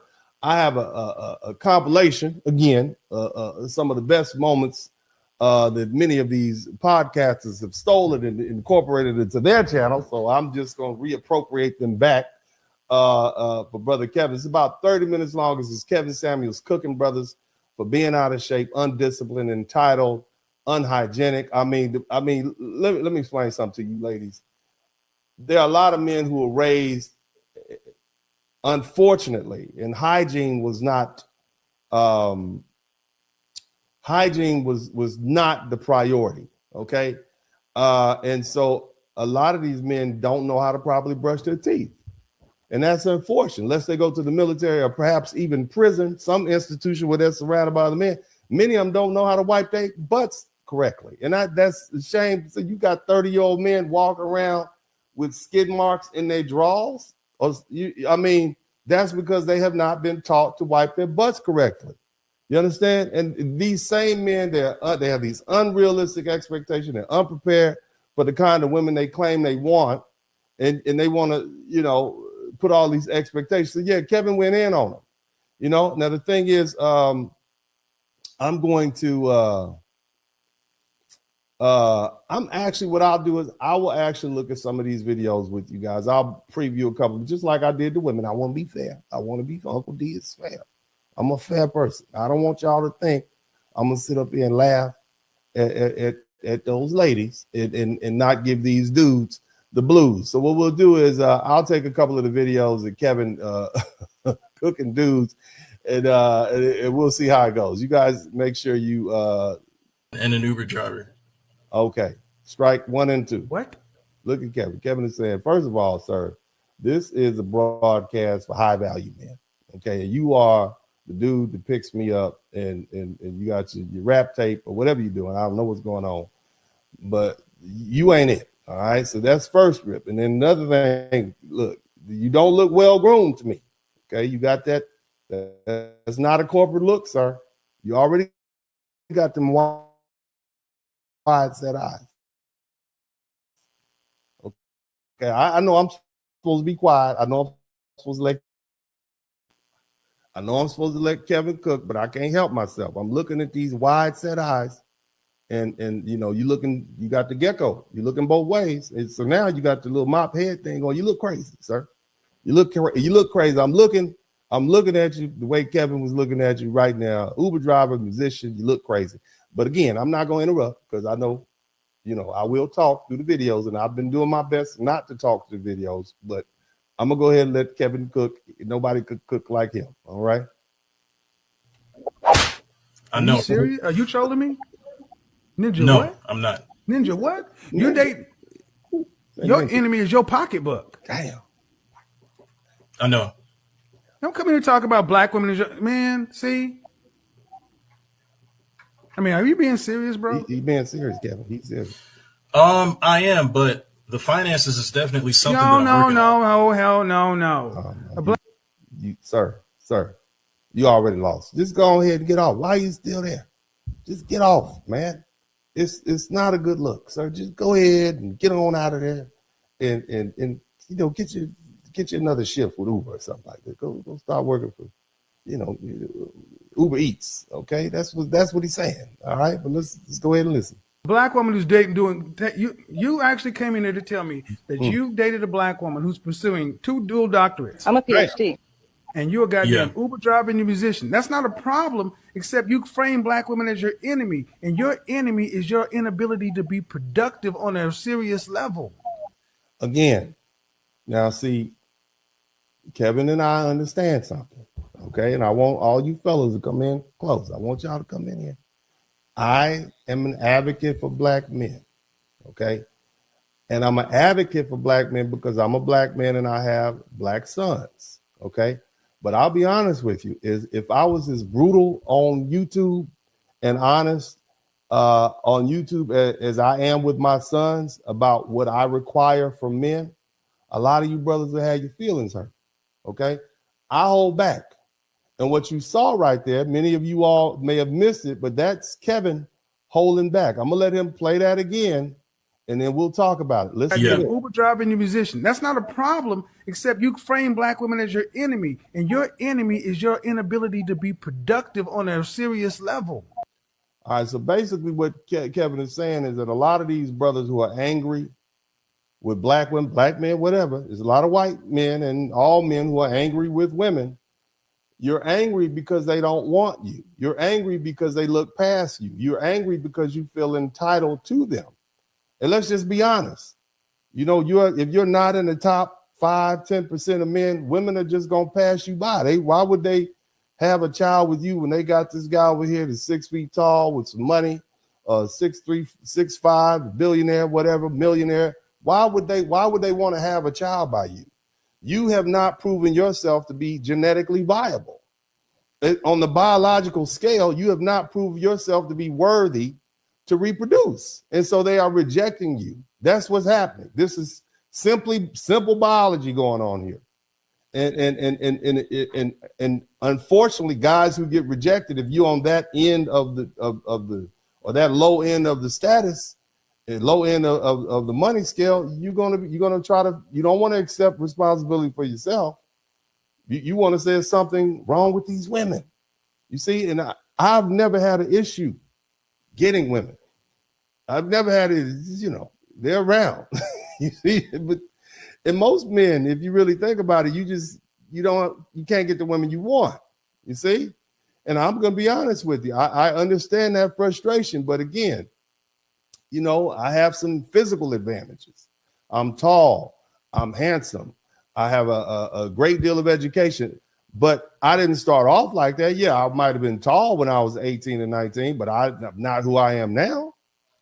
I'm gonna be real honest with you. At 18 years old, I wouldn't have been able to pull my wife. This woman has 3 degrees. She's got a degree from the oldest liberal arts college in Massachusetts or in America. I think the tuition is $70,000 a year. Okay, so on top of that, she has a law degree and she has a master's degree in law. So she has as many degrees as I do and is licensed to practice law in multiple states. Can you imagine her dealing with an Uber driver and a part-time musician like this fella? You're not qualified for a woman like that. And you can't get mad at her because when she doesn't want to talk, when she eliminates you on sight. And here's another thing you got to understand. Women are biologically wired to know the type of men they want to deal with and the type they don't want to deal with. Just because they'll give you a chance and they might let you smash. Hopefully you don't give them a disease or a baby. That's a whole nother conversation. But the bottom line is you're not qualified for these women. Again, Kevin and I both understand that men are sensitive. All right, we understand that. You get your ego hurt. Now, next thing, everybody's a simp. You just simp and put it up. I get it, man. You can't compete on the global scale. You can't compete on the national scale. Some of you guys can't compete with the men in your own town. And so then you get sensitive. And instead of trying to put your best foot forward, you want women to accept you for how you are. And that's just not good enough. And then, so now, what do you want to do? As a black man, you want to lash out at black, well, they're just too hard, they're too rough, they're not feminine. Why would they be feminine with you? You're not, why would they be feminine? Why would they submit to you? And I'm not saying black women don't have issues. I'm not saying no women don't. I'm not saying that at all. What I'm saying is, of all people, why would you be able to get the best out of a black woman or any woman when you are, you know, as they would see, or as they would say, not something they even want to deal with because of your low financial ability, your maybe not physically fit, not attractive. It is what it is. Just something you have to deal with. But let's go ahead and go to the next video, and then we'll try to, you know, like I said, we're just gonna let Kevin cook. Kevin, nobody cooks like Kevin. Good job. All right. So this is Kevin on another dude. Lean in. All right. Kevin was brutal when it came to dealing with it. He didn't hold back. Let's take a listen. When's the last time you had a full-time job? Before the pandemic. Who do you live with? Oh, Lord. I stay by myself. How are you paying rent if you don't have a job? He's selling dope. What are you doing, man? Come on, the math ain't math. You're not adding up. I mean, what the hell is going on? That's basically what Kevin said. You don't have a job and you live by yourself. Where do you live? In a box? I don't know. Like, it doesn't make sense. Why are you calling my show for high value men looking for qualified women and you don't even have a damn job? Okay, you need to get off your butt. That's basically what he's about to say. But let's go ahead and let Kevin cook. I'm still collecting money from my last job from the pandemic. All right, so and I hold on. So I'm talking to a man who ain't had a job in what, 6 months? Oh Lord. Yeah, roughly. And you asking me what to do with 20,000 funky dollars? Ooh, yeah. Yep.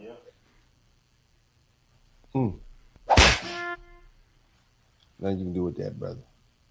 Yeah. And look, to a lot of people, 20,000 is a lot of money. To me, it's a lot of money. I'll take it. If you want to give me 20,000, I'll take it right now.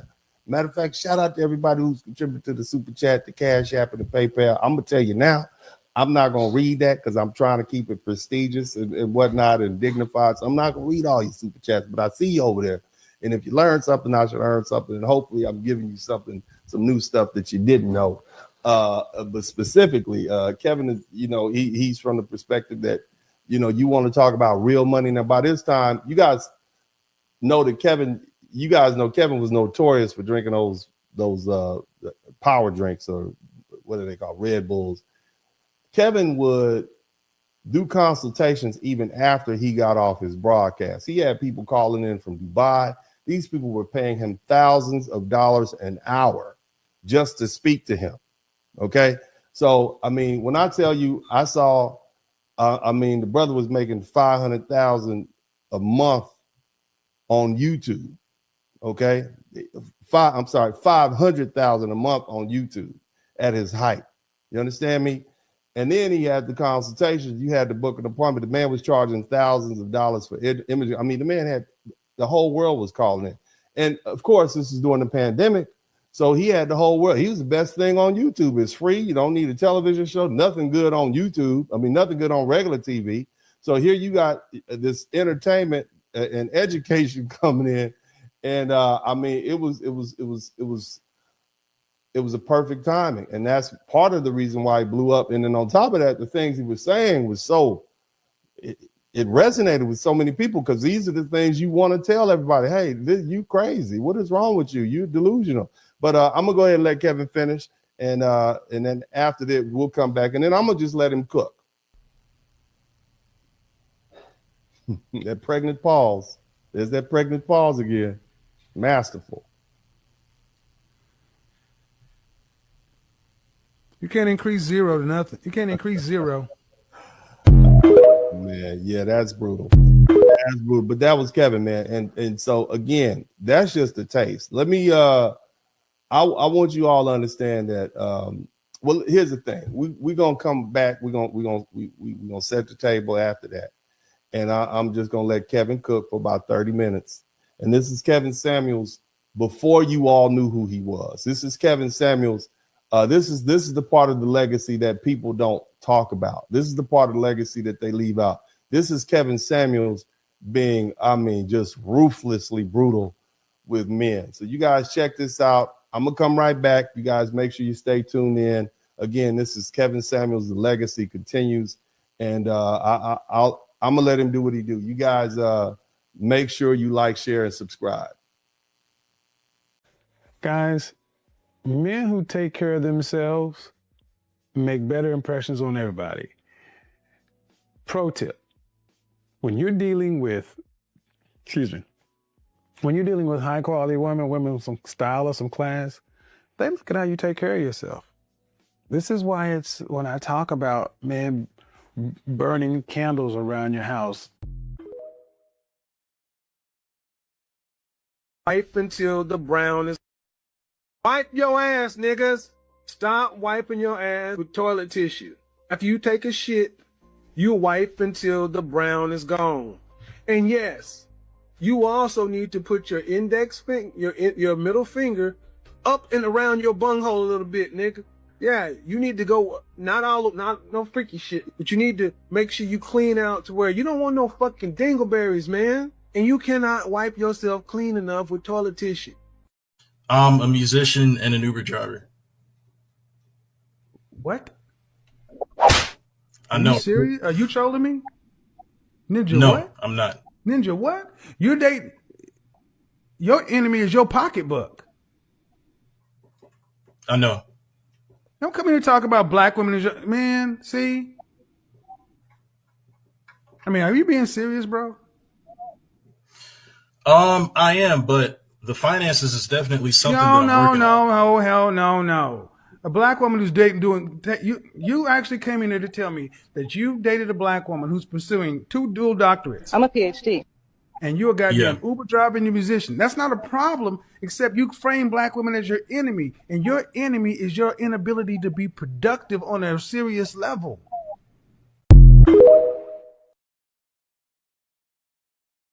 $50 comments. Well, what do I get? Well, what do I get? Well, what do I get? Nothing. You get nothing. 50-50, you get nothing. You can't make no demand either. You can barely 50-50, you're doing enough to take care of you. You get nothing. 0. 50-50 has always got nothing. 100% gets everything. Oh, I'll be 70-30. See, 70-30 is still on that bullshit. 70-30 is still on that timid, lazy, cheap thing. It's still trying to get the free lunch. You don't want the responsibility. There is no such thing as unconditional love. I only want to deal with people on conditions. I don't want to be loved unconditionally. I want to be loved with hellified conditions. Yep. I want conditions because I have conditions on myself. Your conditions ain't harder than mine. Question is, can you keep my attention? One thing that's always been in my spirit is I go opposite to the pack. When people are running from danger, I run to it because I'm ultimately confident in myself that I can handle any kind of situation. I can defend myself. I can take care of myself. I'm smart enough to make a wise decision. That don't mean I'm, going to sit around and seek out trouble. But as a man, where are you in times like this? Can you be counted on? Or are you needing protection like the women and children? Perfect time to be an opportunist. You better believe it. And see, opportunist, not a scavenger. See, I hate when people were doing stuff like going out and buying all the masks and the toilet paper and all that other kind of stuff, but I understand why they were doing it. You look like a man a woman would want to put the kids to bed. Do you look like a man a woman would want to have sex with?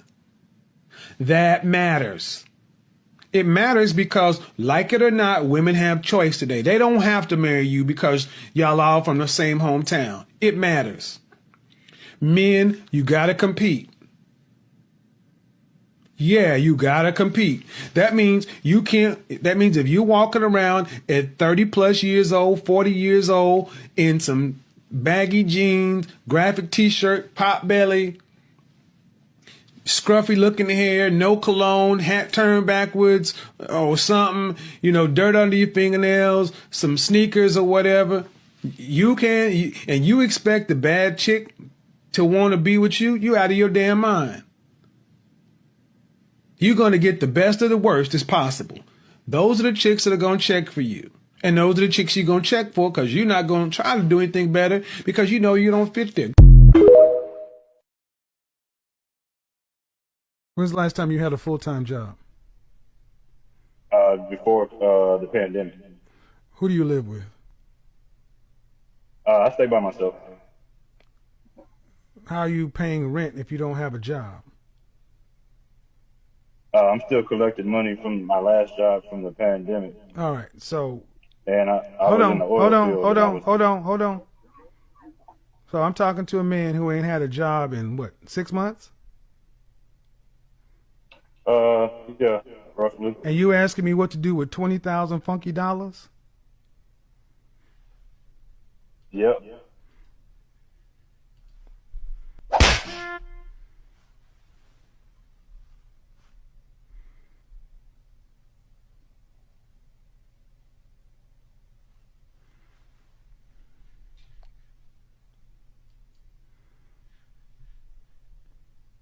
You can't increase zero to nothing. You can't increase zero.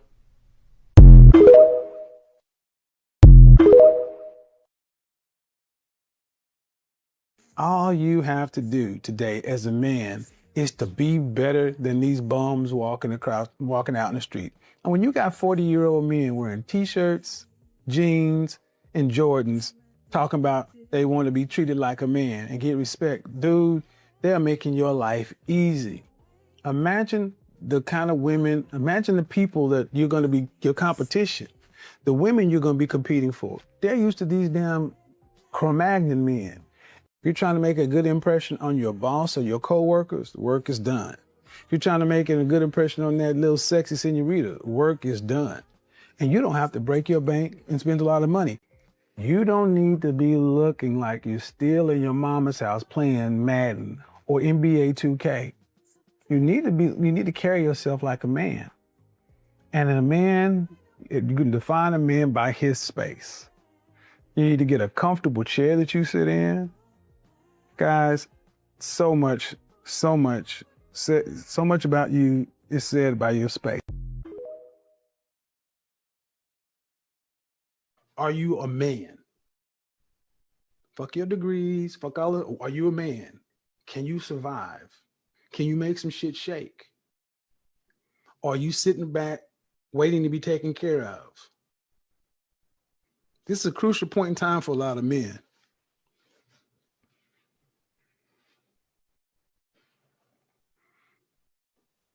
This is a crucial point in time for a lot of men. See, do not let this time go by without you coming out not learning or improving. I talked about Photoshop. If you know Photoshop, good. Go learn what's the one for the Mac? Final Cut Pro. You know how many people are becoming content creators right now who are starting to run an Instagram account or a YouTube and they're not going to have time? You know how many side jobs you can pick up on your own version of Fiverr? Man, please. Please. That's what I'm talking about. I feel like beautiful women should be free. You think like you should be able to slide into somebody's DMs and chat her up and then have her come through and Netflix and chill?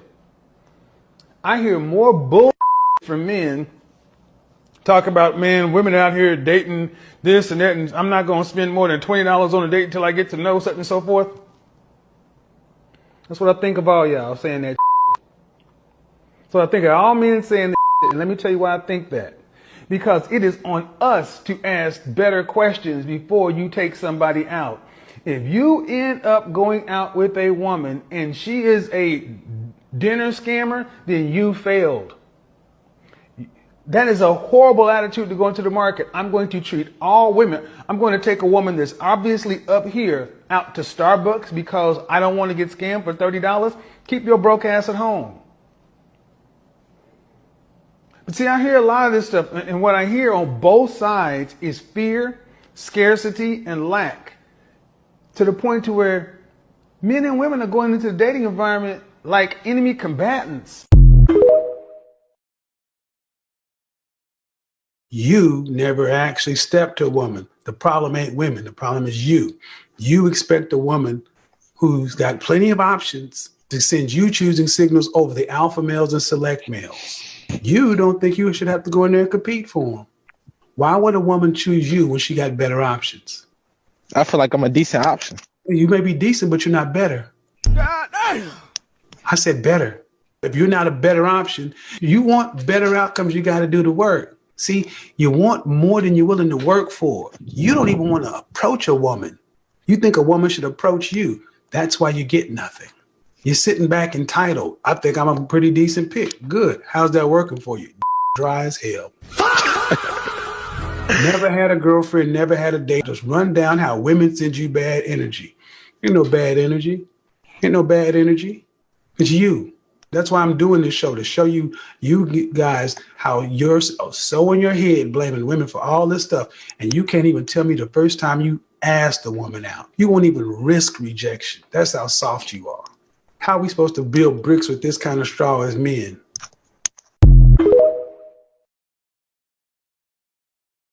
One of the worst things we can do as men is to be with women who don't want us. I've been in that position too.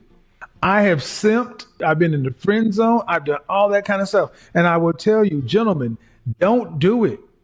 It's never a good idea. Stop trying to win women over. You don't have to win women over. You deal with the women who show interest in you and want to get on your program and are proving their worth to you.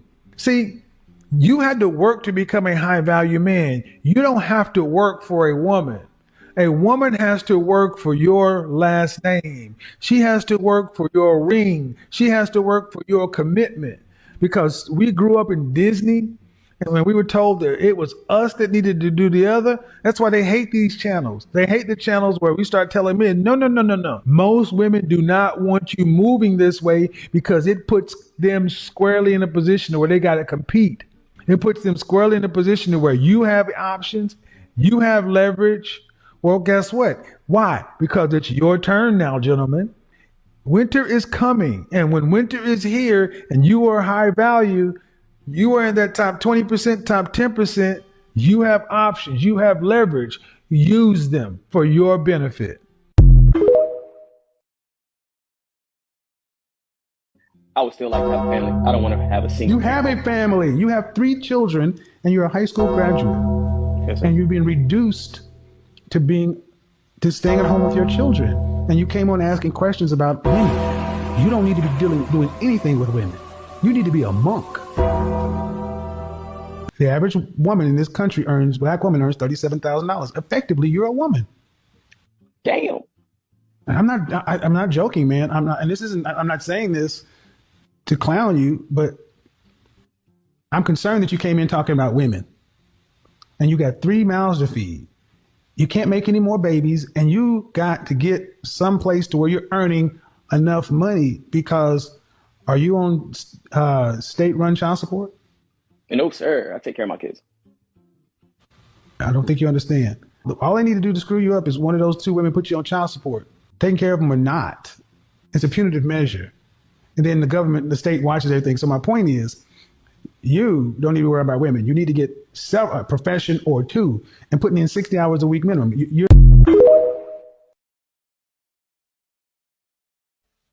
As a man, let me talk about jealousy and envy.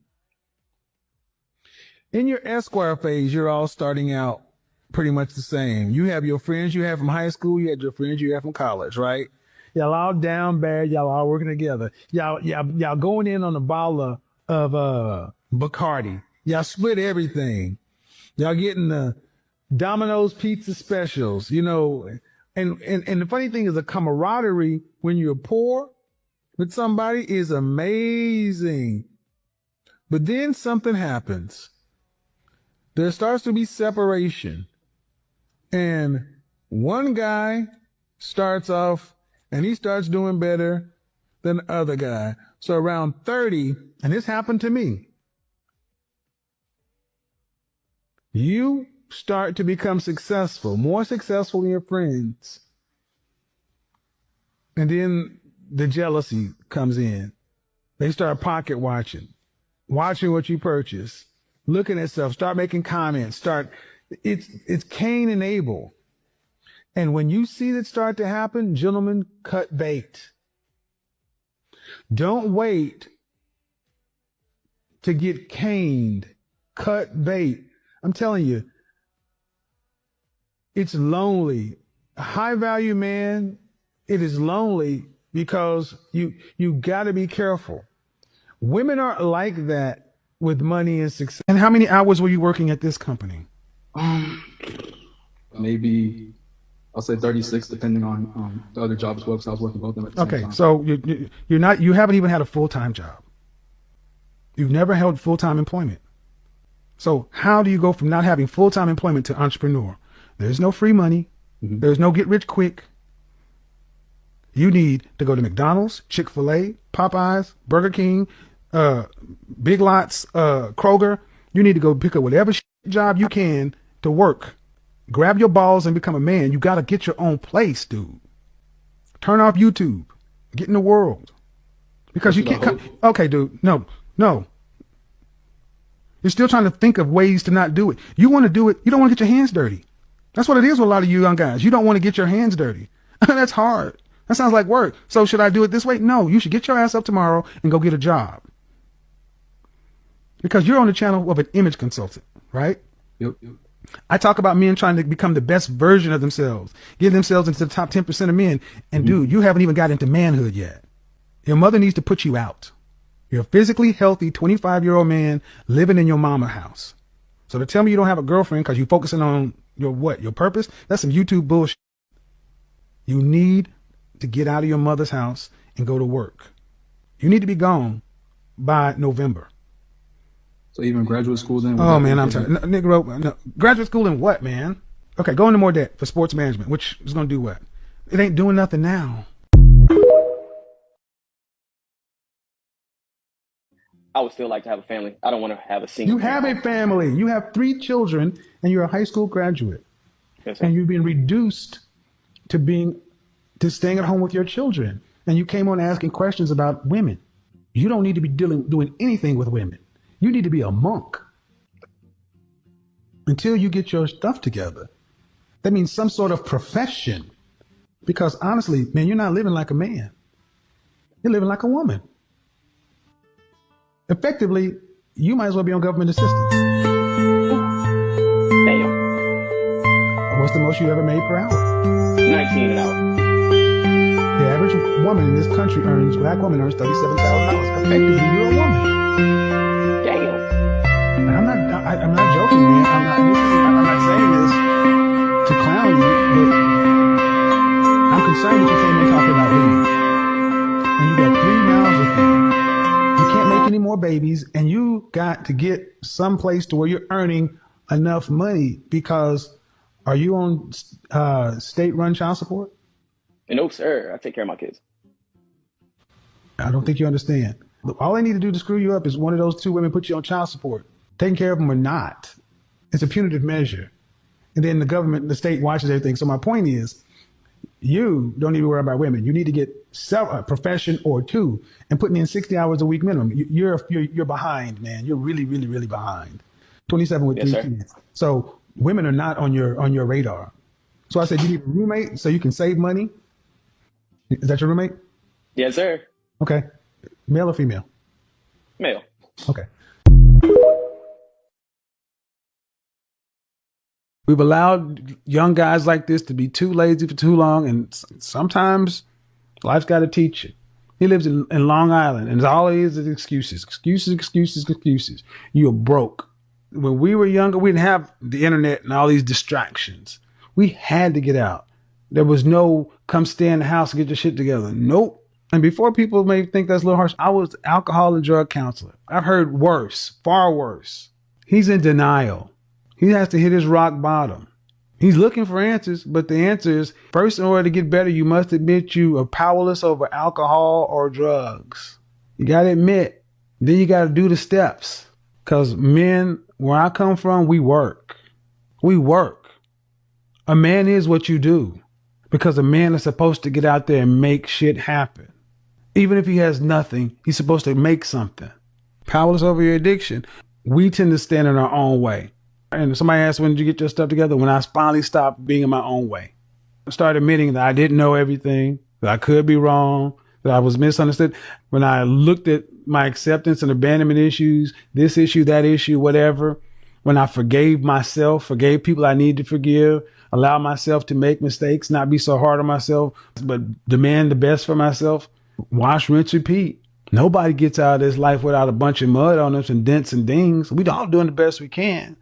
But the problem is we got to do the best. Which, as a man, you don't get anybody saying it's not your fault, but it's your responsibility. I understand what the young man was saying, and his mother and father care for him, but the world just looks at you as just a soul, and that's a hard, bitter pill to swallow. But swallow it you must. I look like a tiger, but I have the mindset of a lion. Like I'm struggling with that. You're 27. You're neither. I'm neither. How do I prepare? What? You're 27. Prepare to what? Be a lion? To run a pride? No. You're not ready. Are you ready to be a husband? Mentally, I would say I'm like 70%. Look here, man. See, the fact of the matter that you even had to split this into categories says no. Why can't you just accept the fact that you're not ready? Yeah, I know I'm not ready. I know. Then get out of the conversation. You're not in a husband relationship conversation. So why are you trying to get women to look at you in a way that you're not? Because those are my goals for the future, and I understand. Mother French toast. I don't care about your future. It's 8 years away. Okay. What did your daddy say about it? What's that? My dad? What does your dad say about this stuff? I don't speak to my father. Thank you. Because you're going at this conversation like a Really? I'm like not a woman. Because how many times I've had to raise my voice and got to a place where I'm chastising because I've told you, you're not ready yet. I understand that, Kevin. This is what happens to so many young black men because we don't have fathers and we're not juniors. We are trying to become men before time, and we think we're trying to do all this stuff too soon. You're not ready. I understand it's a goal of yours. If you're in the 4th grade and the goal of yours is to go to college, you don't start filling out applications. Guys, there is nothing wrong with not being ready.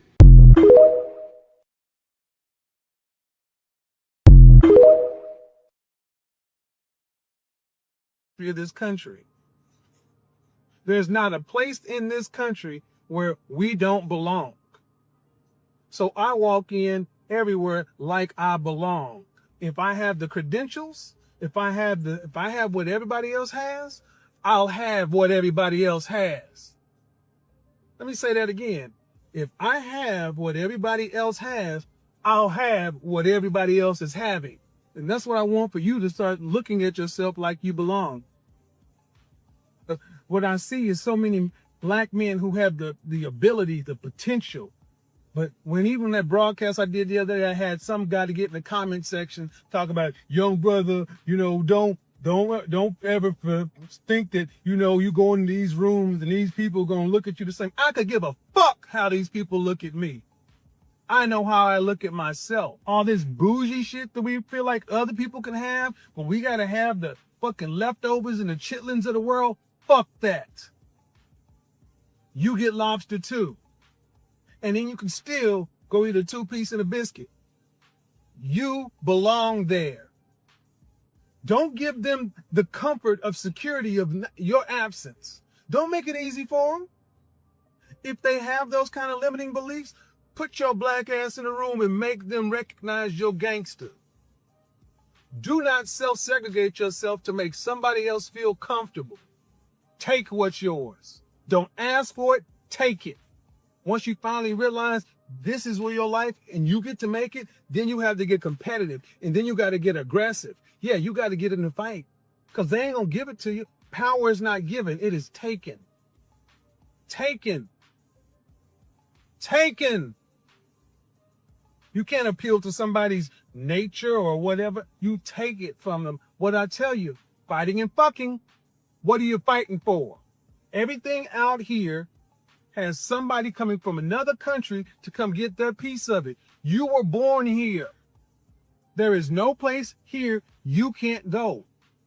So what's the... Samuels checked men, no one cared. Women like men who are sexually experienced. And the only way you're going to get sex, because you're not rich, you're not famous, you're not the dominant alpha male or the super select guy. The only way you're going to end up becoming pre-select is by approaching women. So women can tell I'm not getting no play? Anybody, all 462 people in the chat room could tell you ain't getting no play. That's the energy you're getting. Because you're a guy that said you don't think you should have to approach women. They should give you choosing signals. Where would you rank yourself on a scale from 1 to 10? How tall are you? I'm 5'10". 5'10". How much do you weigh? Uh-oh. I weigh about... To what? Depending on the day, between 280 285.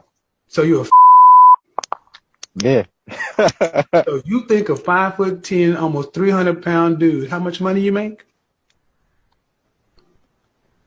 Like 400 every 2 weeks. So you make 400 every 2 weeks. So you make 800 a month. You make less than $10,000 a year. Okay. But how many 20-year-olds was him? Hold on. Dude, I was a 20-year-old and I was making far more money than that. In the 80s, where minimum wage was $3.35 an hour. So I need to hear it.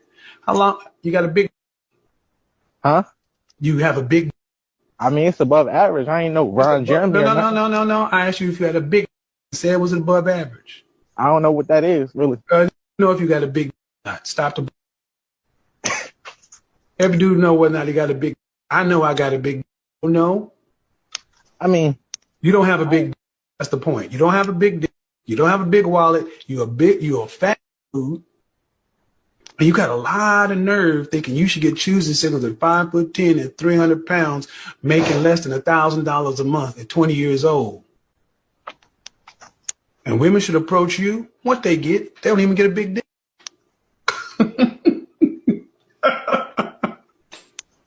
Women ain't the problem, bruh. Ain't no energy out women. See, what women know is that you know good and well, what I just ran down don't make sense. The entitled and arrogance of you don't make sense. I'm unemployed. I just started a business, and the only one I got behind me is my girlfriend. And I don't want to like. Hold on. You invested all your money into starting this business? Basically, yeah. I used to be a. And you're unemployed? Driver. And you're unemployed? Yes, sir. I kind of sacrificed everything to get one. Hold on. Okay, my bad. How long have you been doing this business? I just started.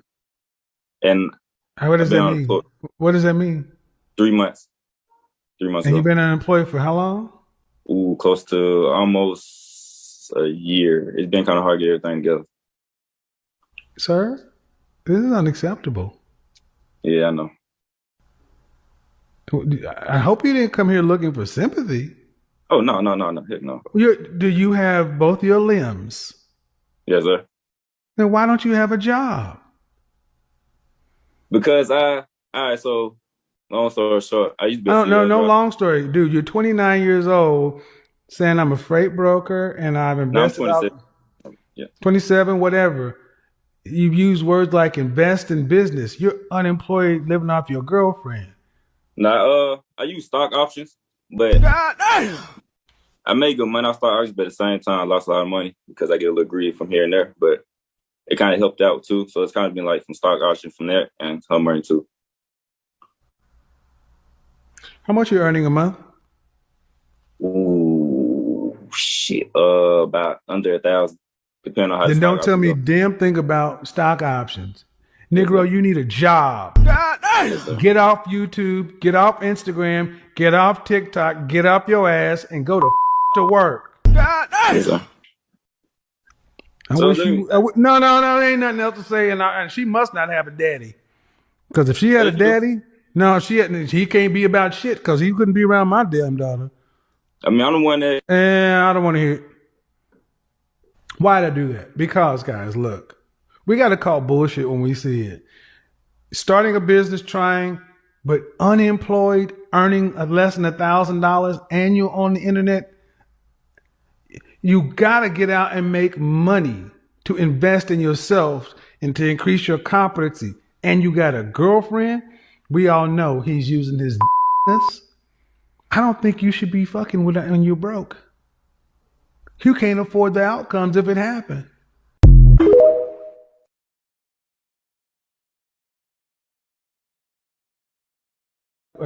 Brother Spurling.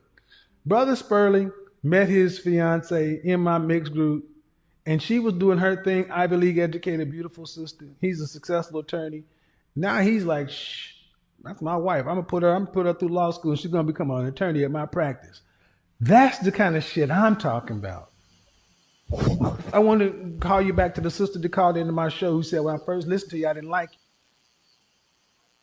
All right, man. That's Kevin Samuels giving me another one of those shout outs. And I tell you, like, you know, my wife used to watch Kevin all the time. You know, I mean, she was probably one of his best students. That's how she got me. You know, understand I'm talking about? I didn't throw that in there for myself. Back.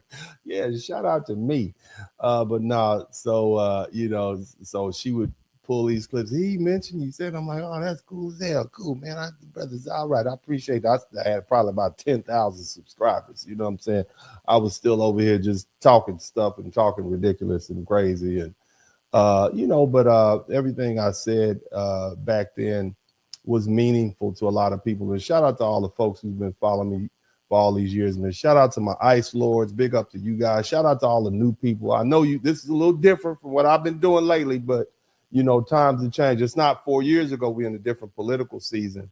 And we moved from Black YouTube dealing with relationships to Black YouTube dealing with political independence, politics, and history. And that's, you know, that's what I like to do. I am not a person that does relationships. I don't give relationship advice other than to my own children. And, you know, but the bottom line is, man, I can appreciate brilliance and genius when I see it. Now, that being the case, look, man, that video collage, right? Does it prove the point? Huh? Does it prove the point? Do you see how brutal he was? I mean, he telling you need to wipe your hands, all that. And you got Loon, you know, he talk crazy to you. He talk to you like a lot of these dudes need to be talked to like that, because some of them have unreal. We think the women are bad, but a lot of these fellas have unrealistic expectations. Your breath stink, you stink, you're fat. You know, you got a bad attitude, and then you feel like you're entitled to a woman, and there's something wrong with the women because they don't want to deal with you. That's anywhere. That's what I'm saying. But like I said, fam, you know, nobody cooks like Kevin. Now, here's the other thing. Kevin wasn't just a YouTuber. Okay, we all know about his sales history. We all know about him being a a consultant, image consultant, but he wasn't just a man on the internet roasting people, okay, and going viral. He and giving people harsh advice. Kevin was really trying to help people. He was really trying to help Black people. Okay, he was trying to move from online commentary into real world action. And at one point, Kevin, myself, the lead attorney, and another podcaster named Mediocre Tutorials and Reviews, MTR. Shout out to my frat brother, MTR. We all met up in New York, man. I mean, and Kevin was talking about doing something bigger than YouTube. He wanted to pool the talent. He wanted to pool the resources, pool the visibility. He wanted to take the marketability that people had built online and turn it into something tangible in the real world. In other words, Kevin was just thinking about content. He was thinking about business. He was thinking about products. The brother was thinking about economics. He was thinking about how we could take the attention we had built and turn it into something useful. And that matters because Kevin was based in Oklahoma.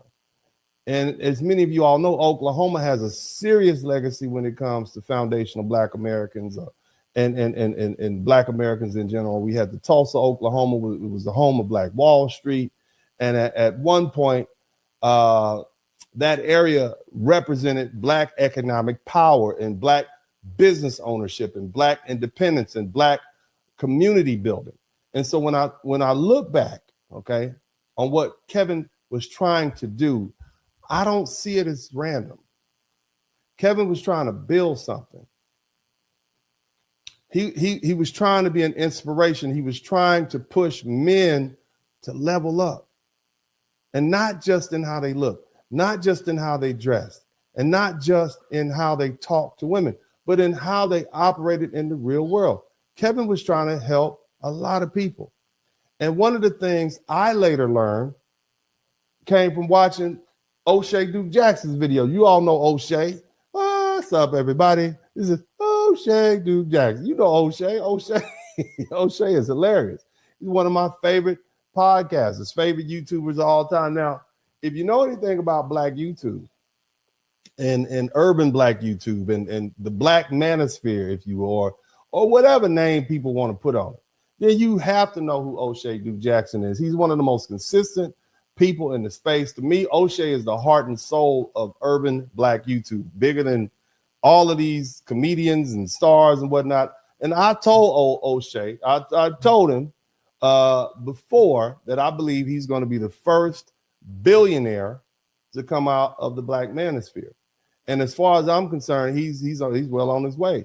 And so big shout out to O'Shea Duke Jackson. And I don't want to skip too far ahead, but I also have to say this. When push came to shove and help was needed to make sure Kevin's mother and daughter were taken care of around the funeral, O'Shea came through. See? O'Shea came through. Now, you got a lot of people proclaiming to be Kevin Samuels' friends and et cetera, and, podcast homies and how they, collaborated, all that. But when push came to shove, okay, it was O'Shea Duke Jackson from Del Paso Heights, Sacramento, California, that came through. So shout out to the West Side. West Side connected and made it just that much easier for Kevin and his daughter, Kevin's mama and Kevin's daughter to get through those tough times. And here's the thing: when somebody passes away unexpectedly, people don't always understand how complicated things can get behind the scenes. You got families grieving. They're trying to process the loss. And at the same time, there's a practical issue. You have funeral expenses. There are banking issues. You had a young woman out here faking like she was Kevin Samuels' daughter. Didn't look nothing like her, all right, at all. Kevin Samuels' daughter is a pretty little chocolate girl. And this little light-skinned girl have y'all still believing that was his daughter. Nobody knew who she was. But see, you all fell for it, okay? So along with that confusion and complication, you got insurance questions. There's legal steps that have to be handled before the assets can be released. And in those moments, people are in distress. they're not always in a position to think clearly or move quickly. So when we needed to make sure Kevin's mama and daughter was squared away, it was O'Shea Duke Jackson that sent a substantial amount of money, and I was able to match that. So we were able to get the legal help lined up so that the proper steps could be taken and Kevin's affairs could start moving in the right direction. And that told me a lot about O'Shea. And as far as I'm concerned, he's a stand-up guy. Now, of course, O'Shea got paid back and everything, and it was just a short loan for the family. But, you know, the thing is, you all make sure you go over there and acknowledge O'Shea. And now I'll let O'Shea tell his own story about his relationship with Kevin, because they had their own relationship and he knows a lot of things from behind the scenes that only he could really speak to. But I want to give him credit, because one of the things I found out later, and I didn't know this, okay, this is all new to me. After Kevin passed away, Kevin actually wanted to try to put me on. He wanted to put me out there in front and look, Kevin wanted to help me, push me forward, and O'Shea was trying to tutor me and help me understand the YouTube game better. And I talked to O'Shea a couple of times, but you know, I got baby mama issues and ex-wife. What is it you want me to do? You know, O'Shea talk crazy to you too on the phone. You know, he's typical Sacramento type. You know, I'm from LA, and anything above Magic Mountain, we just don't speak the same language sometimes. But you know, and I'll be honest with you all, man. You know, he was trying to help me do this YouTube game better. And you know, but I'm happy being a lawyer. You understand? Speaking of which, if you've been involved in a car accident, I need you to call me right now, 713-229-0770. My telephone number is written across the bottom of the screen. It is 713-229-0770. I'm going to need you all to help patronize this Black business. I know it's not Black History Month. However, as Kevin Samuels was trying to do, revitalize Black interests, I need you all to focus on my interests. And I am Black, and I am a lawyer, and I need you all to let me work for you as a car accident an attorney. Okay, so we'll just throw that in there now. Again, so as I said, I am happy being a lawyer, and I enjoy being a lawyer. It's going on 26 years in October. I'll be a lawyer licensed in multiple states. Again, my good friend O'Shea Duke Jackson, you know, he's trying to trying to put me on, but you know, I enjoy doing YouTube. I love being here with you all. I mean, I feel like it's part of my legacy, but I'm really in it for you know, for legacy. I'm not necessarily chasing fame. Okay, I'm not trying to be famous just to be famous. Okay, I really don't like to be bothered. If you really just want to know who I am, I like to sit in my backyard and watch my cat buddy chase lizards. That's what I really enjoy to do. I like to sip on my jelly jar full of water, okay, and be unbothered. Okay, that's pretty much where I am. I don't want to be famous, but if I can put good information that people can use in the future out there and have a good reputation, I'm with that. Okay, but you know, that's what I'm really about, and I think most of you all can kind of figure that out. I'm not on here code switching and, you know, talking about, oh yeah, these blacks did it. I'm not that dude. If I just wanted followers, it'd be real easy for me to get on here and start saying crazy things about Black people and whatnot. And I'd have a whole bunch. They love for me to get on here and just start talking reckless about folk. I know how to do it. It's called pandering. It's just not something I'm interested in doing. But bottom line is, you know, when I look back and I realized I had two of these very important, very influential men, Kevin Samuels and O'Shea Duke Jackson, who are both trying to push me toward this greatness as far as this YouTube in their own way. I appreciate it, man. I really do, man. And what's funny is I didn't fully understand all of that until after Kevin was gone. And so what I want to do now is play this video from O'Shea Duke Jackson where he talks about Kevin and what Kevin was trying to do. And Kevin was thinking about me behind the scenes. And the reason this is important, and this goes to the legacy, because there's a lot of people who are detractors of Kevin Samuels now. They're coming out the woodwork. They saying things like, oh, yeah, man, you know, Kevin Samuels never put anybody on. He never put anybody on. He, you know, and that ain't it. The man was hot. I mean, the man took over the YouTube entertainment space for 2 years. He was the only thing people were really interested in. Why? He was getting more views than CNN. you know, and some of these high-ranked television shows. So, you know, I say all that to say he was trying to put people on, but the brother only had a short time period. You know, he got hot, and you know, unfortunately, you know, health took him over, and it is what it is. But we're gonna take the opportunity to check out this video, and I'm gonna just let it play. And so like I said, what I want to do now is play this video from O'Shea Duke Jackson, where he talks about Kevin and what Kevin was trying to do and how Kevin was thinking about me behind the scenes. And let's check out the video from O'Shea Duke Jackson, and then we'll come right back and we'll keep going. Okay, y'all like, share, and subscribe. Is that Kevin Samuels tried to help out a lot of dudes, and it was his plan to help out a whole bunch of content creators. Before Kevin passed, he wanted me to work very much so with Dennis Spurling. And if you guys noticed, when Kevin passed, I was trying to help Dennis become the next. Look at that haircut. Look at that haircut. Look at my haircut. I mean, what happened? Why is my face smashed in like that? Anyway, go ahead, O'Shea. I'm sorry about the interruption, but I'm going to try not to talk to the video. But listen to what O'Shea said. Guy, Dennis didn't never ask me to do that, but Kevin wanted it that way. And I was trying to do that. I like Dennis Spurling a whole lot. He wanted Dennis to blow up. It's the truth. So he couldn't get anything from Dennis. Dennis was a smaller creator at that time. But he could not only, Kevin called me up like, huh, what, man, I got to go to court. I can't sit here and talk to you about this. But I mean, the man is making $500,000 a month doing YouTube. I probably should have listened to him. Okay, I probably should have listened to what Kevin had to say. I might be retired by now. You understand me? I could got rid of all these kids. You know what I'm saying? And been gone. Me and my young, beautiful wife up out of here.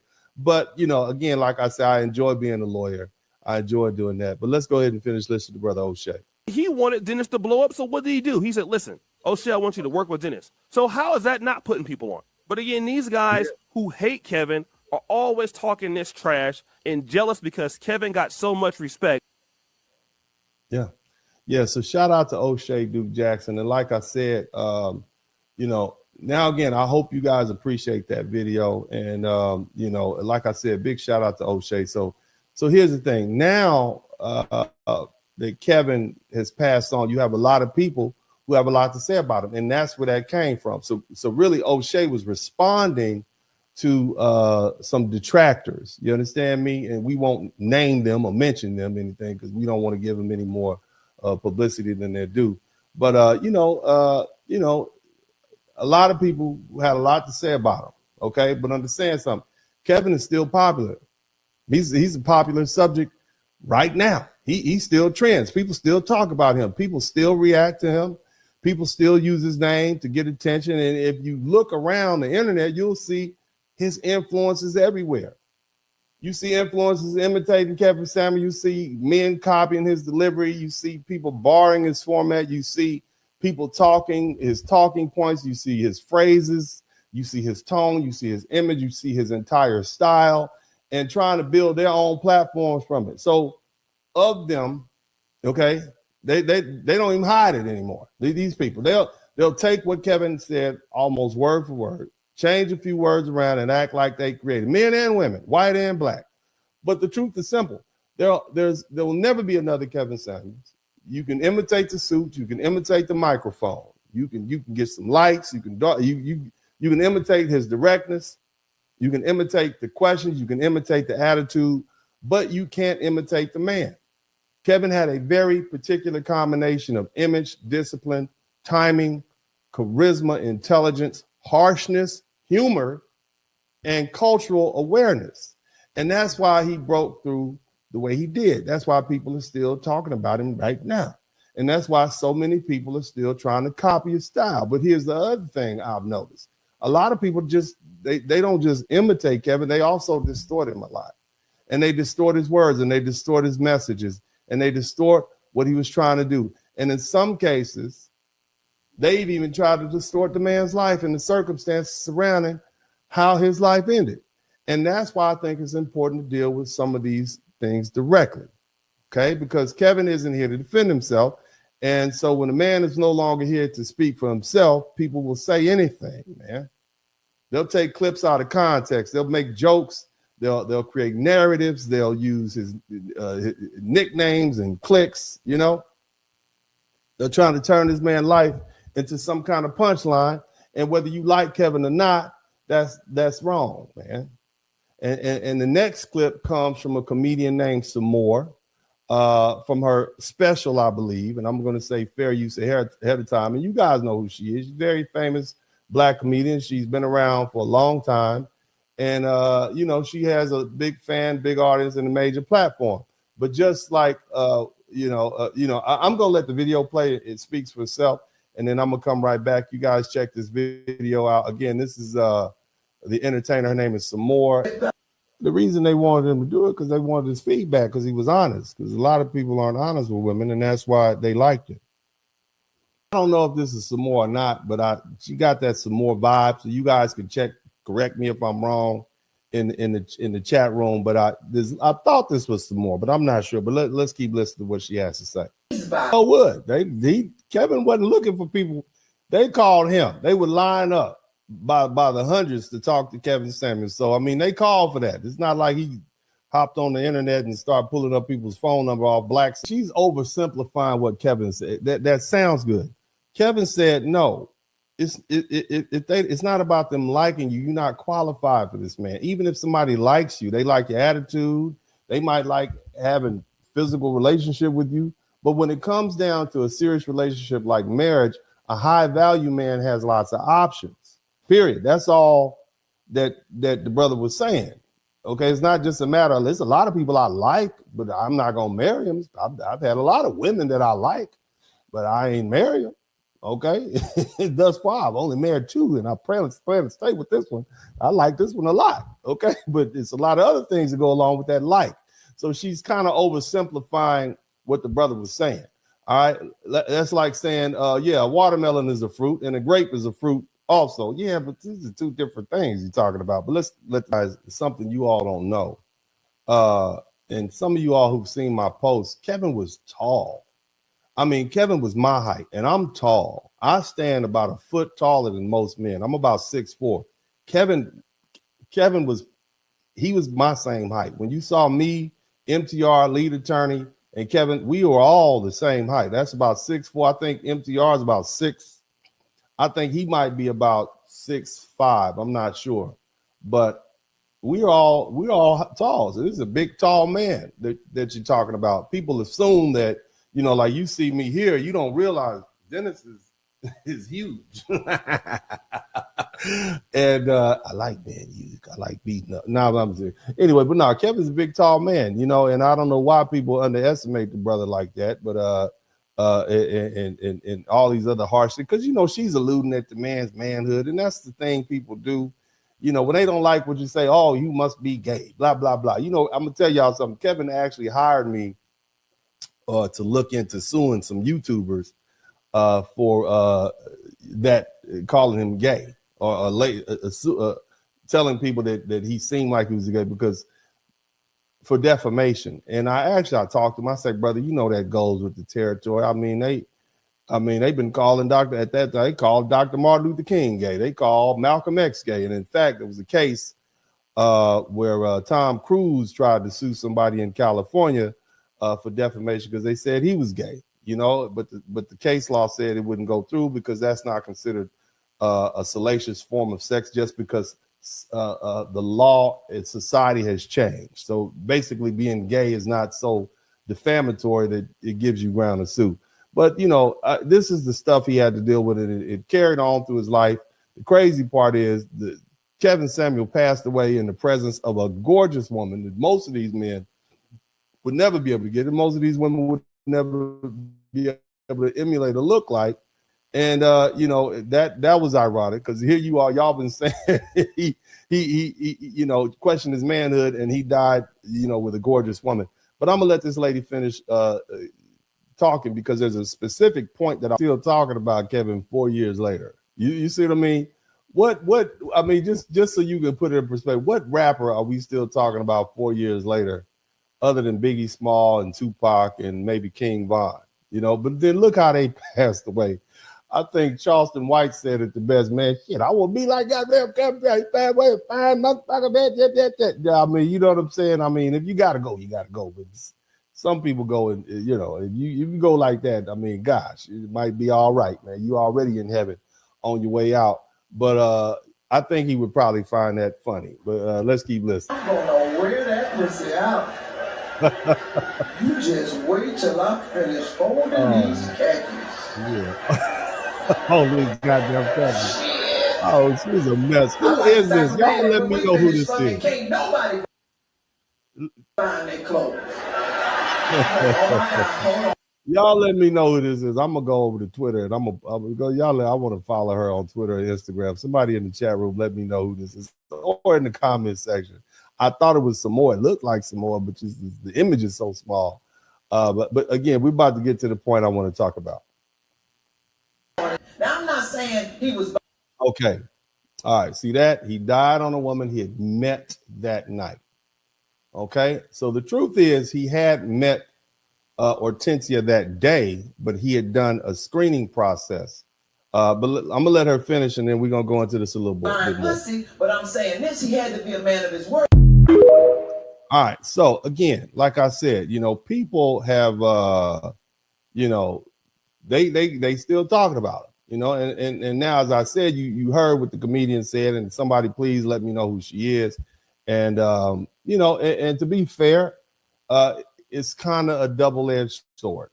All right. And when I say double-edged sword, what I mean is, on one hand, she told the truth about Kevin in a certain way. Kevin spoke the truth, right? We can all agree with that. He was who he was. He was direct. He was unapologetic. He had his own style. And of course, when it comes to black people and comedy, we already know how that goes. Folks are going to joke. Folks are going to talk. Folks are going to say certain things a certain way.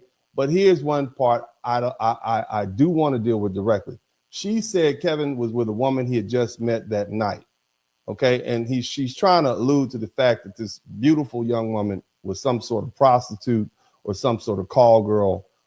And the truth is, it's not accurate. The truth is, you know, that may have been their first date meeting in person, but that was not some random woman Kevin had just met out of nowhere. And they had spoken on the phone multiple times. Kevin had actually gone through an interview process with her. And if you know anything about Kevin, you know that sounds exactly like him. And he actually advertised that fact. He basically said he was taking applications for several months before he passed away for the next Mrs. Kevin Samuels. And, you know, Kevin was, you know, he wasn't that reckless. That wasn't that type of dude he was. And from what I understood, he had been screening her for, like I said, months, along with other women. And he had been checking her out. He'd done his own homework. He had a background check done on her. And so the idea that this is just some woman he met that night it's just not the full truth. And Hortensia explained this in her interview that she did with me. And that interview is in the description section. And so you can watch the whole thing for yourself and know the truth. But in that interview, she talks about how she knew about Kevin Samuels through her brothers. Her brothers watched Kevin. Okay. And here's the thing. She's Latina from the Midwest. Okay. And her brothers are Latina from the Midwest. You have people all over the world from all different races. And I'm going to be real frank and honest with you. It seemed to me that Kevin got more love from people who were non-black than he did from his own Black American brothers and sisters. Bottom line is her brothers were familiar with Kevin. And from there, the connection eventually happened. Kevin ended up flying her down to Atlanta. He also rented her a separate place across the street from where he was so she could have her own autonomy and her own space. They weren't even staying in the same room like that. Like they wanted to, you see, but she had her own space. So again, this wasn't some random situation where she just met somebody that night and he brought her back to some skanky hotel room. That's not what happened. And I want to address something too. People always try to make it sound like Kevin was just renting rooms somewhere. No, Kevin was renting very high-end Airbnbs and VRBOs. And these weren't rooms and shacks. They were expensive, high-end places. And when I did my interview in Miami, I remember the place. I was like, I'm going to rent that place too, right? Look, I don't remember the exact number, but I remember it was something like $5,000 a week, and maybe even more. And at that point, he wasn't struggling at all. Kevin was doing very well on YouTube, and candidly speaking, I remember him showing me how much he was making. It was a very large amount of money, to the tune of about $500,000. Okay, he was pulling in some serious money on YouTube around that time in early 2022, and he was doing extremely well for himself. So I mean, so again, people try to create this picture of Kevin like he was, just out here reckless and desperate. Man, don't get to be 50-something years old living wild and foul. Okay, and but you're trying to make him out to be some kind of low level lifestyle, and that's just not accurate. Kevin was successful. He was intentional. He was calculated. Kevin was very particular about how he moved, and Hortensia can speak to that better than anybody else because she was actually there, and she's a beautiful woman. Who tried to save Kevin's life, and in this short clip from my video or from the interview with her, you'll see and hear her describe the time they spent together, and she talks about how they went shopping that day, how they hung out, and how Kevin treated her, and she described him as a perfect gentleman. It's smooth. He's cool. What you would expect from a Kappa man. He was polished. He was a real gentleman. Okay, and that's something. And shout out to all the members of Kappa Alpha Psi, man. I'm glad you guys came together and supported your brother. And but bottom line is, that's something a lot of people didn't know about Kevin, man. And they say they saw these harsh, they saw how harsh he was online. They saw the directness, they saw the viral Kevin, but there was another side to the brother. And so I'm going to let the clip play. This is from my interview with Hortensia Alcantara, the woman who was with Kevin Samuel, the nurse who tried to save his life. And she can speak for herself. So I'm going to go ahead and let the video play. You guys make sure, just sit back and listen to it. It speaks for itself. I'm going to go ahead and remove myself from it. And it's about 10 minutes long. Just check it out. Thursday meeting, and y'all went to the fragrance store. And what else did you do? Because this is technically his last day on earth, right? Yeah, so he just showed me around. He was excited to show me the shops around the area he lived in. We went out, to eat at the little restaurant there, and he told, and he just kind of wanted to show me how nice it was, because I felt like he was trying to convince me, to move there. So, and I really told him, I really was surprised that Atlanta was so green, and it was just so beautiful. And I never had been, I've never been to Atlanta. So I kind of was letting him know, I do think Atlanta is really nice, and I might consider it, Yeah. That's cool. That's cool. So y'all you had food, you enjoyed yourself. Okay. Mm-hmm. So what else? I mean, he had told me like everything that he wanted to do that week. I was supposed to be there for a whole week, and he had all these things planned to like go show me, what Atlanta, like I said, what Atlanta had to offer. And unfortunately that didn't happen, but that's what he wanted. So you saying he had a whole week planned for you guys? Yeah, he wanted me to stay a whole week. Oh, wow.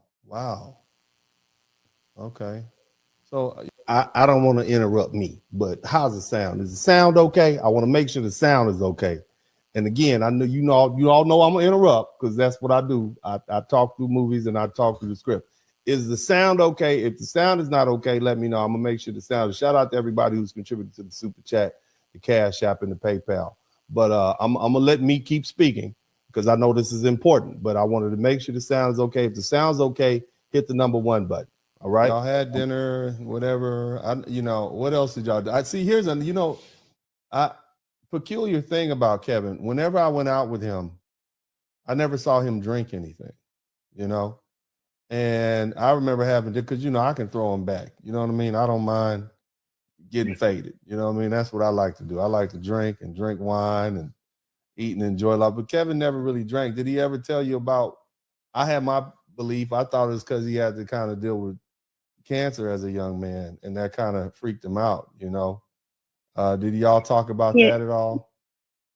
Yeah, we did. We talked about his history and how he had the Hodgkin's lymphoma, And I let him know that my best friend actually had went through that, and I, helped her through that, and, made a page for her to support her and everything. And they had, they went through the same thing, and we kind of connected on that. And I think ever since, because he had that cancer before, he was aware of, not drinking alcohol or doing these things that would be bad for his health. And no, he never drank alcohol in front of me. He never told me about, he told me he didn't really drink. I don't really drink, but I do like, to have wine occasionally. Yeah. But no, he never was the type of person to want to drink alcohol. Yeah, he didn't smoke cigarettes. He didn't smoke cigars. He didn't drink. The man was like a teetotaler, and I guess that's why, like, I have a lot of black men have a lot of cardiovascular issues. They go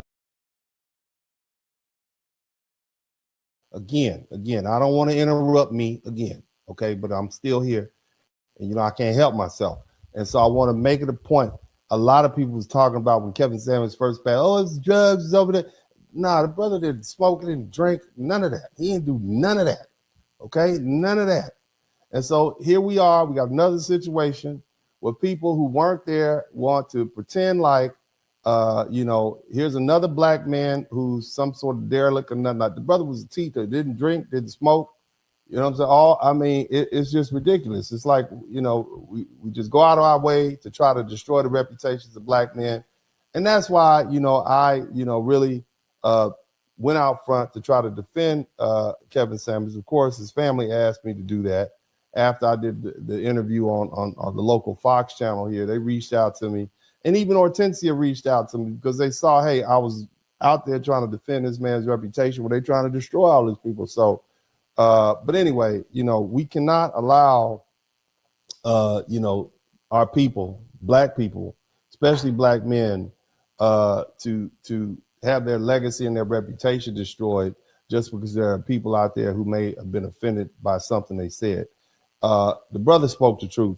And as you see, this woman has no reason, and this interview was conducted well after he passed away. She had no reason to get on the internet and lie or anything like that. She's speaking the truth. But you all get back to it, and I'm going to go back to being quiet as best I can. I'll see y'all in a minute. Unchecked.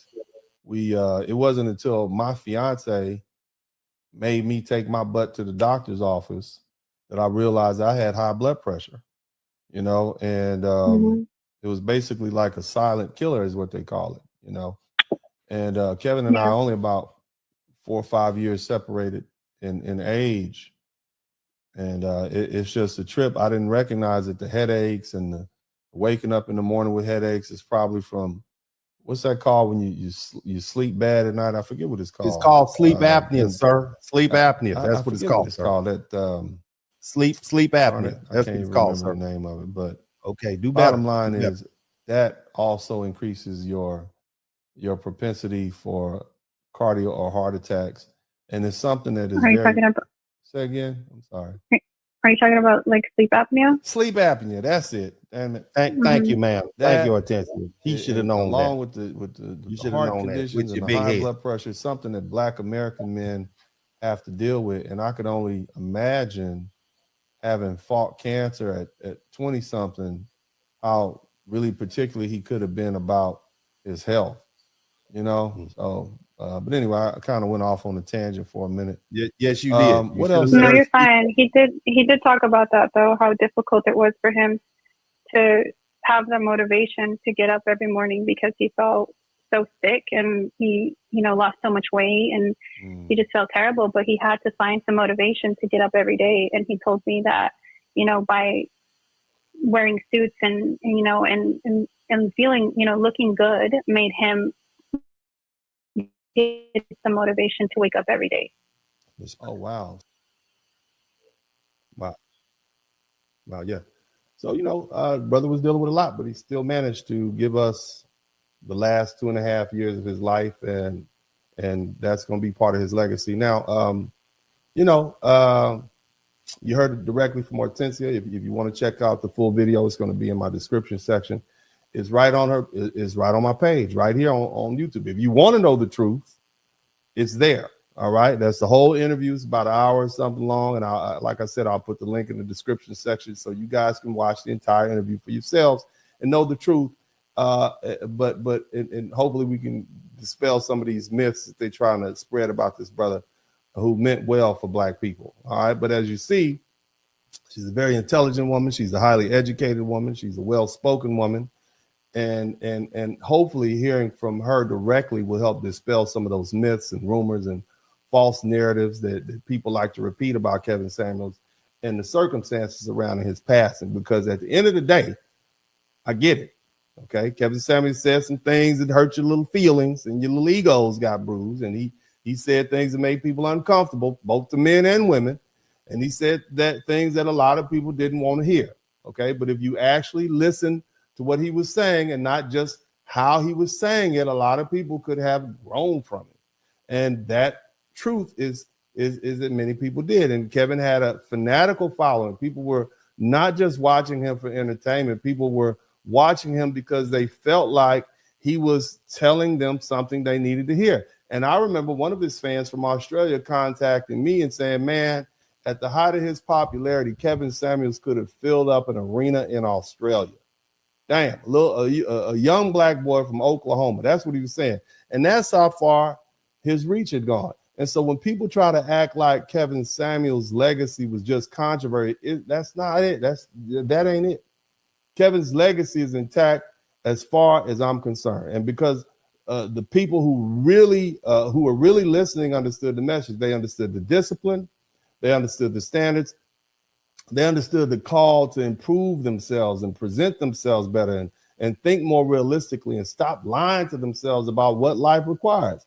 And you can see the testimonies. You can see it in the people that talk about him. You can see it in the way people explain what Kevin meant to him and how he changed their thinking and how he pushed them to level up and how he made them look in the mirror. So at this point, I'm going to play some of the testimonies and, let the people speak for themselves. You guys check this video out. This is basically Kevin Samuels' testimonies. I've played it before.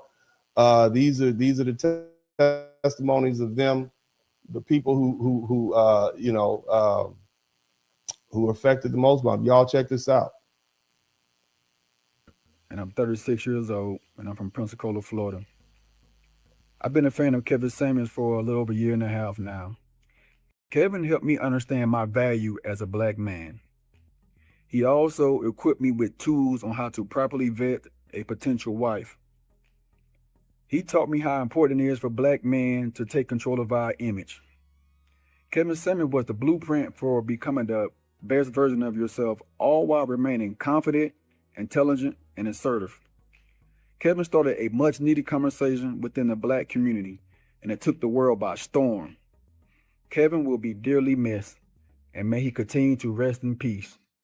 Kevin Samuels, you came into my life a little over a year ago when I started watching your content, and you were that father figure that I never had growing up. I grew up just like you. Single mother raised, middle-class household. Papa was a Rolling Stone. He wasn't really there. I had to learn a lot of things on my own, and come to find out I was so behind in life until I came into your content. You have taught me so much about adulthood, manhood, leveling up, high-value men, and listen, Kevin Samuels, I have leveled up so much in life to say I'm only 21 years old due to your content, due to everything that you have taught me. And I promise you, I will be a high-value man in years to come, thanks to you, the Godfather. Kevin, we love you. I love you. And everything that you have taught me, I will instill it into my children, my little cousins, and any young man that I see that needs help and guidance growing up. Kevin, I thank you because you instilled that into me, and I'm going to take that and instill it into someone else. Thank you. Love you, Kevin. One of the many messages I learned from Brother Kevin Samuels is to be the best version of yourself. If you know you got something going on, if you got issues that need to be addressed, get help, whether it be therapy or, and like in my case, I hired a life coach. I spent the money. I invested in myself. It's been a great help, and I wouldn't have never done that if I hadn't heard it from somebody who looked like me. I did have a father in my life, but he worked so much like many of our fathers that there was a void. Kevin filled that void. I'll be eternally grateful for Kevin Samuels, eternally grateful for the sacrifice that family gave, for giving him to us, And I just want to thank you all, say God bless, and just know that he meant a lot to a lot of us. And it was just a short time, but the lasting effects are going to be forever. Thank you so much. 43. Man, real mixed emotions right now. All I can say is greatest that did it. The first man that actually spoke what we men have been feeling, but didn't have the galls to say. He was the one that actually took it to that level, man. And he just didn't talk, you know what I mean? This is a subject Kevin studied, you know what I'm saying? Because I see a lot of people talking about, you know, his failed marriages and blase. And all I got to say to that man is, you know, look, the man studied the subject. The man said truth. It hurts.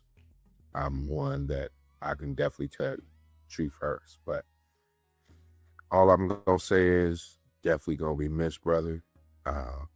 Rest easy. See you next life cycle. Hello, how you doing? My name is Mark. This is my wife, Liz. And we're making this video especially for Kevin's mom, daughter, friends, and all the people who had the opportunity to be blessed with his presence. Over the years, I've watched Kevin, and Kevin has motivated me and given me a courage to quit my job 3 years ago, started my own business, and making sacrifice. He also have my how to be more feminine and inspirational to your husband. One of the biggest things we learned from it, though, is how much when we're apart, the impact that it has to our community. So I will tell you this. I will be doing my part to make sure that Kevin Samuels' name lives on and his work lives on. So if you think it's over, oh no, we're just getting started. Peace out. Kevin Holmes here from Minneapolis, Minnesota. For the past year, Kevin Samuels taught me more masculine common core values to have as a man than my poor single mother ever could teach me. I didn't have a father growing up. Oh, I don't mean to interrupt you. I didn't know that white women was poor single mothers like that. I'm sorry. I'm gonna get back to letting them talk. Shout out to you, baby. Shout out to you. Keep up doing what you're doing. I'm gonna let you get back to where you had a poor white single mother. Damn. Anyway, learning a lot. Y'all, if you learn something, I should learn something. Let's get back to it. Go ahead, sir. When I was in first grade, due to him being an alcoholic, I didn't have any brothers or many other people I could go to and talk about things that Kevin Samuels explained to me clearly. His brilliance didn't just relate and have an impact on the Black community, but to all communities. It's disappointing that Kevin's candidness was interpreted as misogyny and hate when it was his attempt to bridge back together long-lasting, loving, and trusting relationships that today's society has seemed to forget what it takes to maintain. Kevin Samuels has left an everlasting impact on my life. I just wanted to give a couple of words about how Kevin helped me with some of his insights. He did a stream earlier this year where he was talking to men, and he was talking to a guy who was 33 years old, and he was saying that he wanted to know how to get women in his life and how he could eventually find a wife. And he kept stressing to the guy, well, you're 33, you don't really have your money up like that, so no women are going to really want you. You got to get your life in order before you can expect to bring women in. And that really hit me because I think I'm doing pretty well at the age that I'm at, but I'd always be doing better. And it really caused me to look at where I'm at and make a commitment to double down on the efforts I was putting in. And as a result of that, I've been making between $5,000 to $6,000 for the last 4 months, solely because I really got on my grind. I looked at what I could be doing better, and I put it to work. And it's not that I wasn't on my grind before, but Kevin really had a lot of good messages out there, both for women and men, but specifically for men, on how you need to show up as a man in your life in order to get the results that you want, get the women you want, and get the kind of money that you need to really live that successful lifestyle. And I wish there was going to be more content of his putting out, but he's got such a big catalog of stuff that is going to be immensely helpful for any guy that wants to check through and watch it. So much respect to him, much respect to the message you put out there. And I hope guys that are just coming to his content, don't listen to everybody out there saying, oh my God, he said all this stuff. Really listen to the messages, see what he was really passionate about, and follow that. And you'll be well on your way to being as successful as he was. Rest in peace. My name is Durwood, and this is Letisa, and we'd like to share our story of how Kevin Samuels has helped our relationship and help us to start a family. We use a lot of his content that he created to have discussions. Every time he would go live, we would watch the videos, and she'd come and she'd ask questions and try to get my perspective on things. Some things I agreed with Kevin with, other things I didn't. But we never got into arguments or fights or anything about the subject matter. If anything, it made us come closer together, and it helped both of us to realize that there was more that I needed to be doing as a man. Like he said, put in your hours, always constantly trying to improve. And I'm sure for her, it helped her to understand men more than what she had previously known. And I can't thank the work that he did enough, because it created a bond, well, it helped create a bond between both of us that I don't think will ever be broken. And every single day, we continue to just love each other and to help build each other up. Every day isn't going to be perfect, because also, like Kevin said, love isn't the basis of a relationship. It's about duty. And my duty is my purpose. Her duty and her purpose is take care of the children in the household, and we come together and we both play our parts, and it's a beautiful thing. And we would like to just let the world know that regardless of some of the things people may say about Kevin that may be negative and disparaging upon his name, he did a good thing in our life, and we couldn't be more grateful. Yeah. And I would just like to say that we definitely received a very humbling message from Kevin. When we met, I actually had a child prior to our relationship. So it was a lot of learning that I got from him, and we're building up our family. We just had a beautiful baby girl together. I actually from Ohio, and he was in Florida when we met. And so now we're living together in Raleigh, North Carolina. And I mean, this, I believe wholeheartedly, is a work from Kevin, that we were successful and we're engaged now. So life is really beautiful, and just thank you so much, Kevin. Rest in peace. You will be missed. I want to see you win. And I put pressure on us men to understand how we did not get our masculinity training. And we have been doing our work, okay? But now it's time for you ladies to understand you're going to have to bet on us like you want us to bet on you. I talked to several men this week. I don't just get on here and talk shit. I have men I call around the world, and I ask, what do you think about this concept? Level set me. Shout out to brother Dennis Spurling. Dennis, I'm not going to get... All right, welcome back. Yeah, so you guys saw the testimonies. You saw what the people had to say about Kevin Samuels, and these are the people that are most affected by his work. So, you see, family, Kevin Samuels had an impact on lots of people's lives, and of course, he had an impact on mine. And as I said earlier, I met Kevin on several occasions. We spent time together in Miami. We spent time together in New York. We talked on the phone. And one of the things Kevin was trying to do before he passed away was help me, get my YouTube channel up. And now what a lot of people don't know is that Kevin and I actually did an interview together. And so before that interview, the interview was never released. And the reason it never came out was because, there was technical issues. There were some issues with the audio.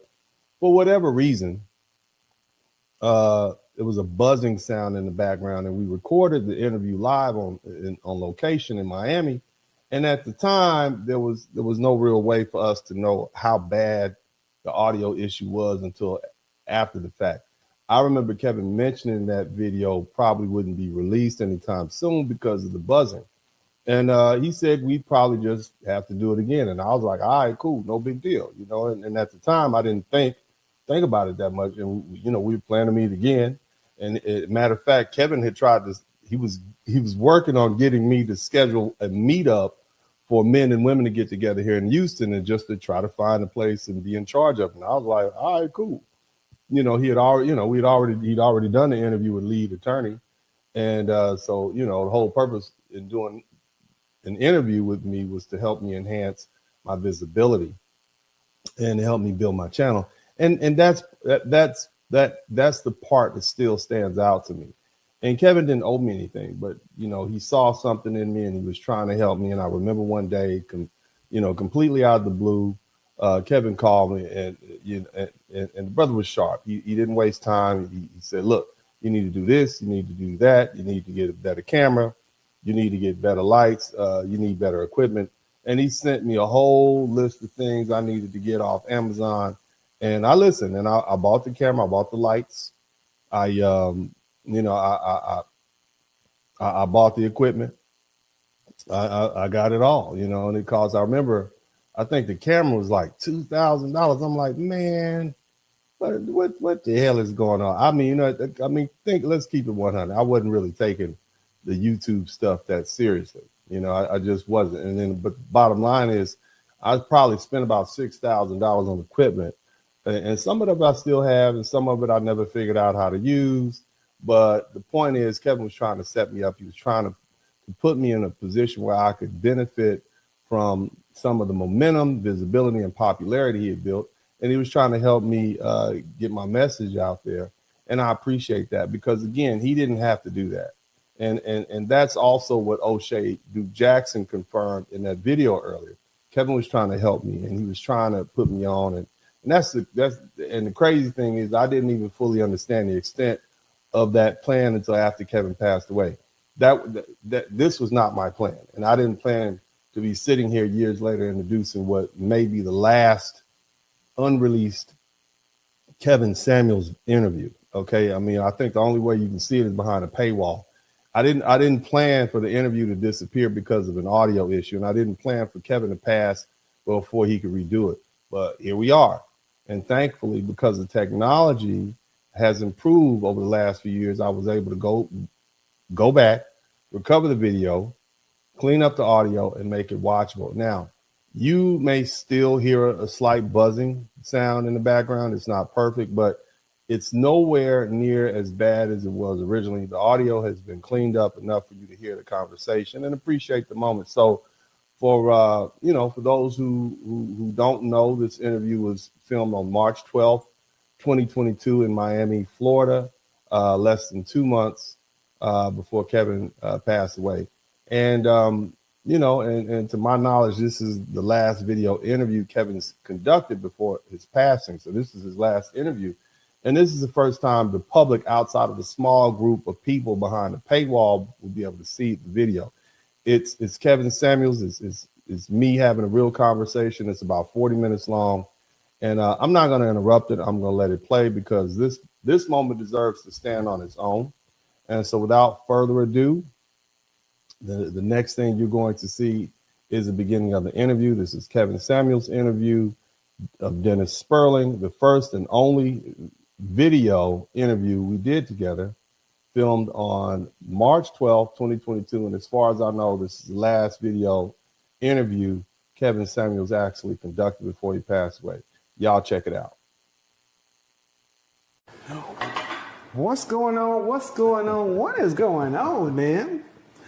Godfather is back again. For those who don't know, my name is Kevin Samuels. I'm a professional image consultant. My job is to make sure you look good. But honestly, y'all ain't here for that. Y'all are here because we're going to talk about high-value men, modern women, relationships, and all that good stuff. And I'm with none other than Dennis Spurling. Dennis, introduce yourself. Let my guests know who you are. And we're going to get into an entirely conversation I think you guys are going to love. Well, yeah, my name is Dennis Spurling. I'm originally from Los Angeles, California, and I'm an attorney. I've been practicing law 22 years. My specialty is complex civil litigation. I currently am segueing away from personal injury to class act. I'm currently class counsel on 4 different cases. Many of you guys maybe understand toxic tort when chemical plants blow up. Oftentimes plaintiff lawyer firms get together and we work together, we fight, and we get people justice, or we take cases to trial. I have 2 toxic tort explosions, and I also have product liability cases, specifically the Philips CPAP respirator class action is pending in Pennsylvania. That's probably going to be a $100 million settlement at some point in the next 4 years. The judge says she wants it dissolved in 2. That's good for me. Right. And I'm also on the science committee, which is a subcommittee under the PSC, which is Plaintiff Steering Committee. I was personally appointed by the judge to the interim committee. And then the people enjoyed working with me so much, they put me on the science committee because of my science background. Right. And then I'm also working on the baby formula case. I filed a lawsuit in the Northern District of Illinois, which encompasses Chicago. So that's where I'm going now. But before that, I was a very successful personal injury lawyer, just doing car accidents, 18-wheelers, slip and falls. I've been doing that 22 years, graduated from Tulane Law with my LLM in environmental law, Southern University, HBCU grad, and also Grambling State University, where I got my degree in biology. But before that, I was just a young guy growing up in South Central LA. See? You know, yeah. The funny thing is, we all get to where we are, but we all seem to come from, you come from South Central LA, I come from Oklahoma City. We didn't have projects in Oklahoma, not like that. Yeah. So here's the thing. I became popular on YouTube and social media with the whole average at best video, and then talking about this whole concept of a high value man, not my concept. But one of the things I wanted to do is start to highlight more men that are actually out here getting it done in business, in a professional life, family, because we are having, especially in the Black community, our relationships are in jeopardy. Yeah. In trouble. And we could spend a lot of time talking about, you know, high value this. If you guys are familiar with that concept, I'll put a little blanket disclaimer down at the bottom.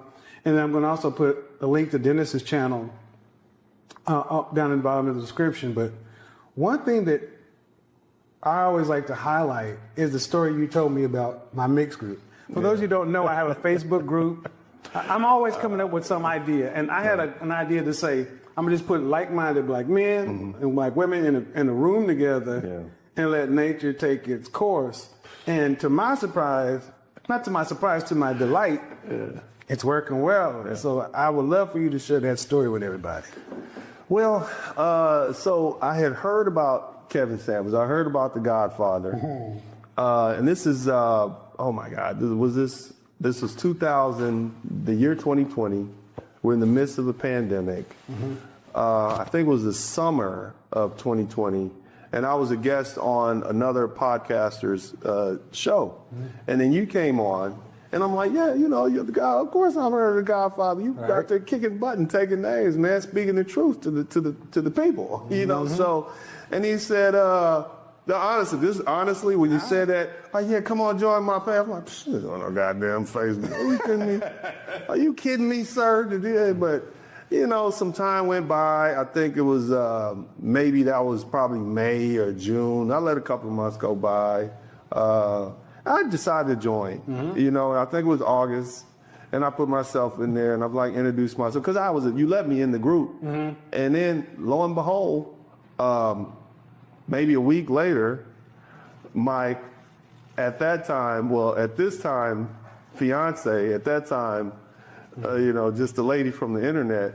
She hit me up, you know, and Shoot that shot, ladies.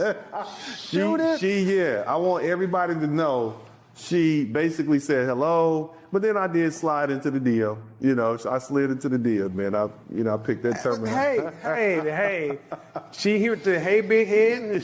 She dropped a handkerchief. Look, did. folks, and this is what I want people to hear is like Facebook. Facebook is not one of the most friendly places for a lot of guys, especially talking about the stuff we talk about. But in that group, my intention was just to honestly say, I grew up with, you know, scrubs and ain't nothing going on but the rent. And even though I'm divorced twice, I refuse to believe that Black America is irreparably broken. I refuse to believe it. And I just said, you know what, instead of listening to what everybody else said, let's just see what would happen. And my determination was to get men in there.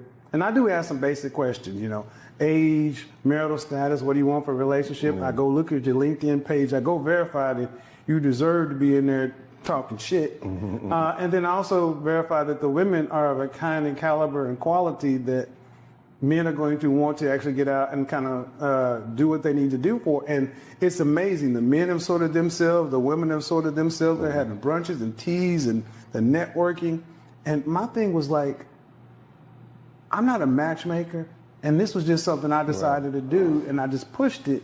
What would happen if we really decided to put something behind it?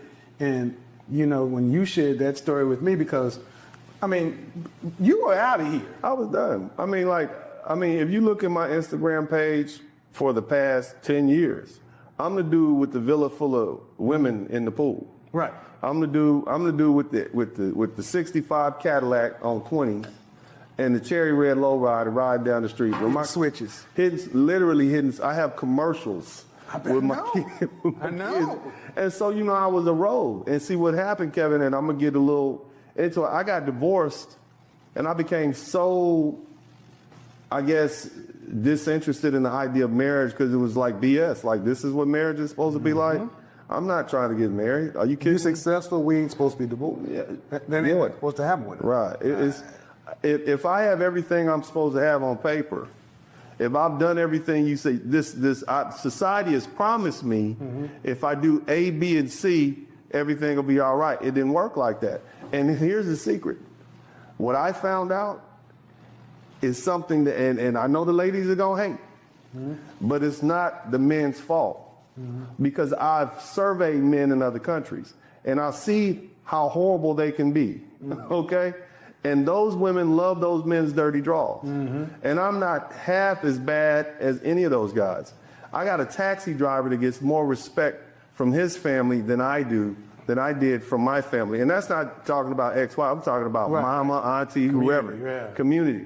So, you know, I knew then, you know, this is a sham. And I was like, why would I get married again, especially in this country? So I was cool with just being single. I was gonna wait till my kids graduated from high school, put them all through college, and I was gone.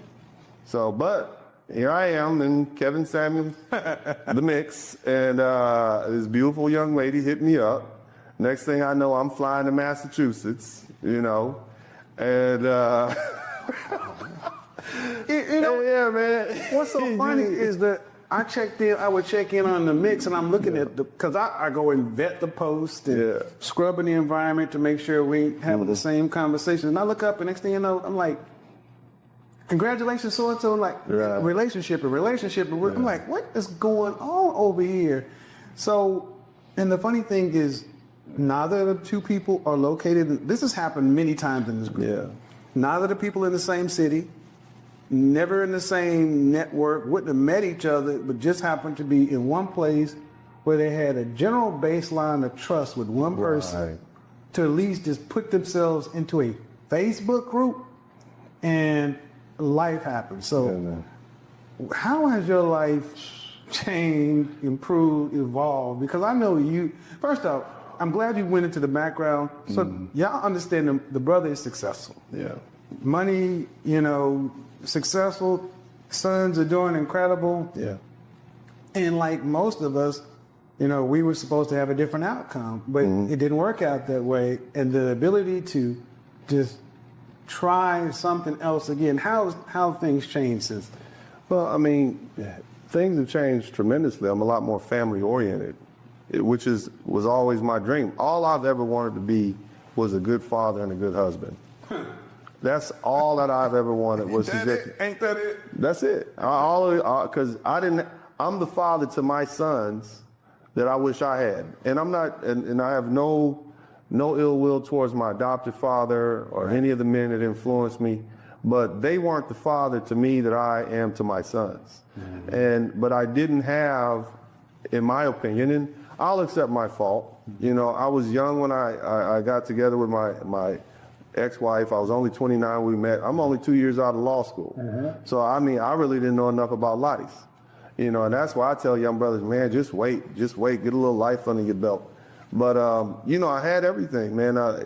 Whatever came at me, I dealt with it. Right. You know, Hurricane Katrina hit. I lost everything. Right. I had to move to Houston. I rebuilt my law firm from the ground up. You know, I haven't made less than $1 million since maybe 2012, you know? And so I've been good. But what I never had was that relationship. So now, and I don't want to butcher your acronym, fit, feminine, and friendly.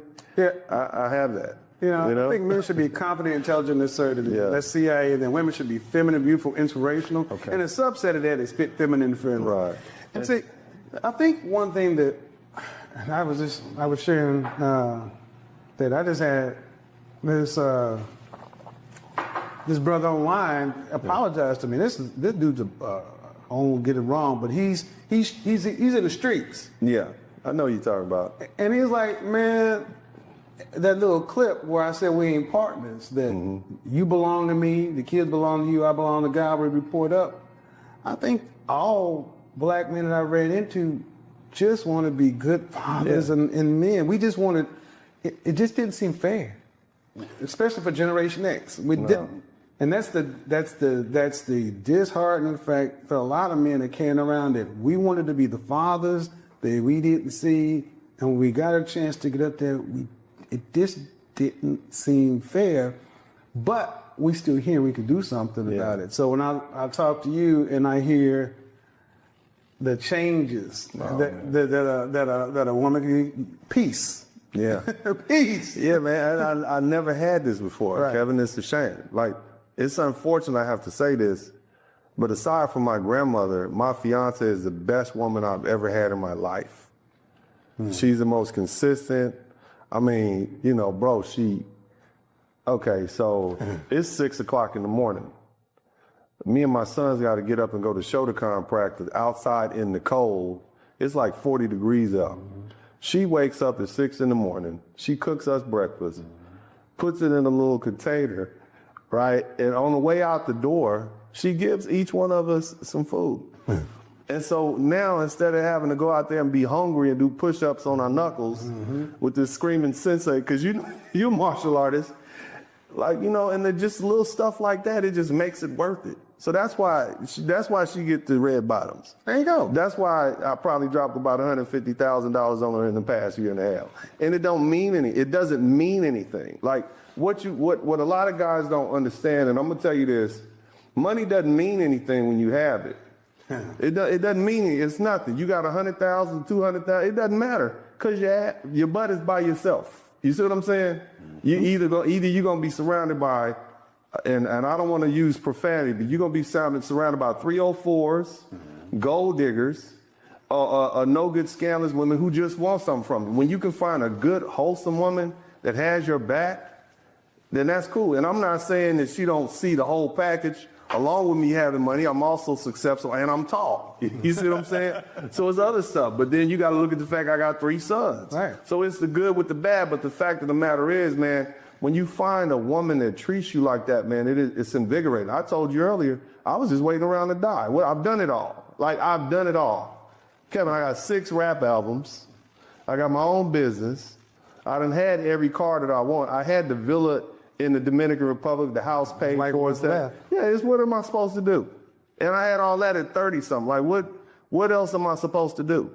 I think it's important for men in general, black men in particular, to hear that, because you think once you get all that, then things will fall into place. And if it doesn't, you know, I'm happy to hear black men being able to live life with full expression. Yeah, man. This is what it comes down to, because full expression, be able to have just as much of an opportunity to be respected in your house, by your family, by your women, as any other group of men, whether they drive a cab or whether they make cabs. And yeah, teach your sons martial arts. Need to calibrate them hands and feet, stay calibrated. And it's so important, because when we're in our place and our women are in our place, it's a better outcome for everybody. And I think this is going to be one of Generation X's legacies, that we've had the ball kicked out of our hands. The dismantling of the middle class, Reaganomics, crack, HIV/AIDS. I mean, you think of how much stuff this next lost generation has survived, and to be able to sit back and say, look, you can still decide to live out life. It still matters. When I used to have I started out here in Atlanta. I started out in Atlanta doing something called MIT, Men in Training. And the first thing I would do is I'd take brothers down to one of the largest buildings of downtown. I rent out the boardroom and make sure we all came in with suits and everything else. And oftentimes, this is a lot of brothers' first time being here. You, not for me. Right. And then I'm in the boardroom and I understand the opulence, and I would raise the blinds up and got, breakfast catered and coffee. And this is normal for us. But a lot of brothers hadn't seen this. I mean, sitting around and kind of uncomfortable. And I raised the window and I'm like, and the first thing I would say is, gentlemen, life happens out there. Yeah. Now turn to the root. Life is about people. And over that weekend, men will get into understanding that just looking good, doing this, doing that, is not the full picture. Life is about relationships. And a lot of those men still talk, that's like their little pledge class all of a sudden. And these little things showed me that we aren't that broken. We've been told that we are a second-class people, and I reject that shit. Yeah. And I'm just saying, my travels around the world, black men are some of the best men on the planet. And I'm talking about black American men. You're some of the easiest to get along with. You're some of the most egalitarian, meaning you give your women the right to speak. Because when I go to other countries, the women don't, and I'm talking about close to the United States, the women don't even have a right to speak. Violence can happen in some of these societies if they even say something out of line. So you brothers need to, man, you got a lot of feathers in your hats, and you need to just recognize how valuable you are. And unfortunately, Kevin, it wasn't until I began to travel overseas till I saw how valuable I was. So even, and I'm gonna give you a scenario. Had I met my lady that I met in the mix 10 years ago, I still would not have known how valuable I was.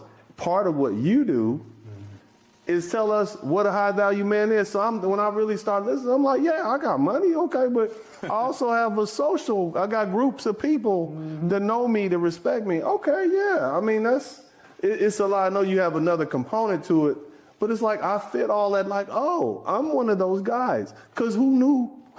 I'm just a dude. Like the way this society treats us, you're a nobody. Right. Ryan Kruger, just going to Bank of America, getting money out, and they say, he's handcuffed. Yeah, man. And I think that's one of the important things that I stopped to talk about, this concept of high value men. And whether they're blue collar or white collar, none of us was born this way. Yeah. It's a choice, and we affirm one another. And then it also gives women a clear picture of what is out there. Whatever you pick, just because we were growing up hearing that the world of good man, they don't exist. Right. Now we got a big beacon to say, well, here's a group of men that are out here. So what kind of outcomes do you want? And then what are you prepared to do to get it? Right. We grew up seeing The Cosby Show and different world, and those programs, that media had an impact on Black America. College enrollment with all kind of things happen.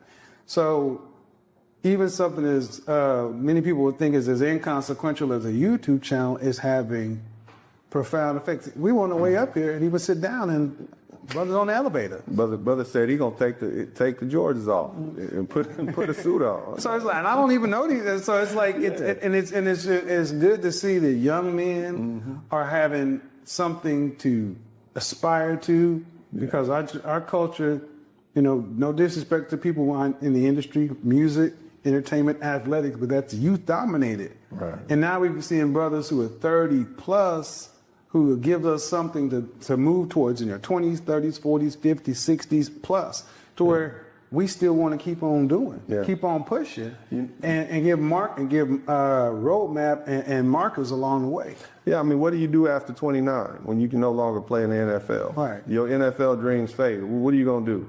You going to roll over and die? Are you going to become a lawyer? You going to become an engineer? Are you going to become a plumber and open your own plumbing business? You going to be, what are you going to do? And see, you got from 29 to 80 pretty much to live. That's 50 years. Yeah. It's dudes that play ball in their 20s. We don't even know their name. Right. You can see them walking down the street. So what are you going to do for the rest of your life, man? The average black man, you make your most money at the age 59. And see, that's why I want to, I'm in this whole media endeavor, it's, you know, the restoration or the improvement of the black male image. Right. I talk about it as a professional image consultant. People often say, well, who are you to talk about relationships? I'm a black professional image consultant. I'm as qualified as anybody that took it as D.W. Griffith, Birth of a Nation 1915, who was one of the people that first took our image. How important media is, because images control the mind. And like you said, you went out of the country to see a different image of self than you had here. Yeah. And it's a different way of looking at masculinity, manhood, to where it affirms the man without diminishing women. We were taught in our community, for one to rise, the other had to fall, or for one to fall, the other one had to rise. No.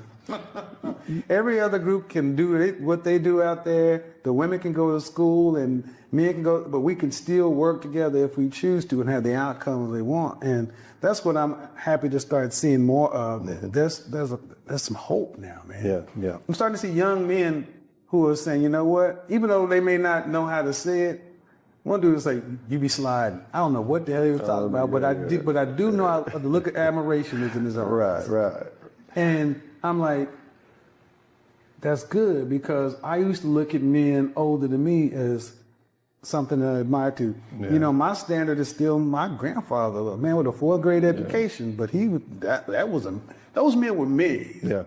And we still have time to put our stamp on what manhood is to the world in general and to the black community in particular. So I'm excited. Me too. You mentioned something, and I gave this a certain degree of thought, and it has to do with Generation X, and it also has to do with that stay down with the people, and the black woman is queen goddess, even if she was a black queen, right, a black crack fiend, she's still a black queen. When you have this confluence of what I call female worship, and then you got young black men who don't have their fathers in their home, what you have is a group of young men who grow up to think any woman will do.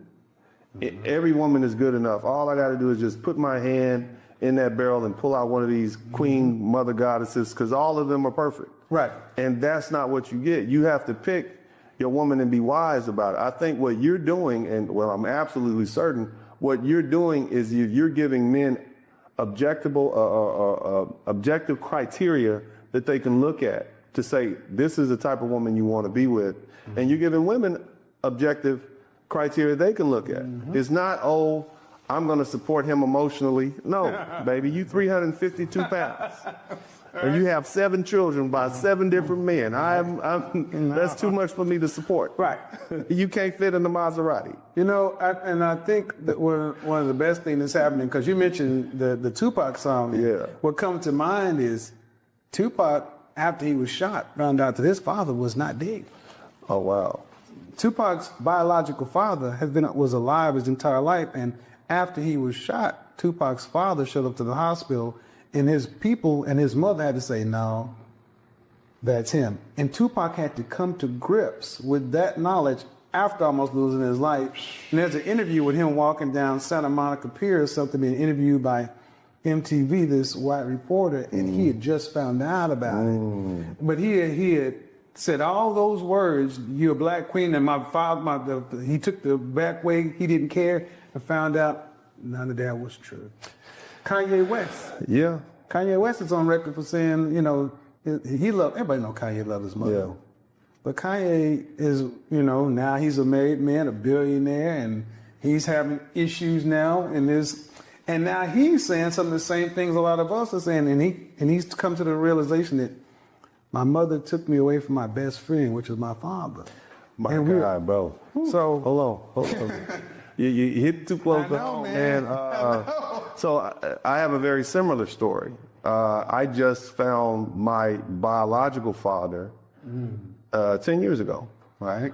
And man, so my whole life, well, up until the age of 10, I was told that who I thought was my biological father. Right. At that point, I was told he wasn't. And so that just shook my world because I had been dealing with some issues in this household. And then I started thinking, is the reason I get treated different because that's not my real dad and I didn't know it? And then I started growing up and saying, this man who I'm named after and this woman who gave birth to me, it's like they lied to me. And so, I had a really violent upbringing. And then I was violent and I was angry. And in South Central LA, I'm gonna tell you now, man, I'm supposed to be somewhere locked up. Right. I'm supposed to be 6 feet deep. I'm supposed to be locked up, but it's by the grace of God. I thank God for my grandmother, my cousin Shametta, Melanie, she calls herself on the internet, for being in my corner all these years. You know what I'm saying? And I mean, no disrespect to my mom. She was a great coach, but she wasn't ready to be a mom. And then on top of that, all of them, because I found out a lot of my different family members knew that the man who they were calling my father wasn't. And that was embarrassing. I'm a whole grown lawyer out here. I got this name. You know what I'm saying? I'm thinking this is my dad, and it's not.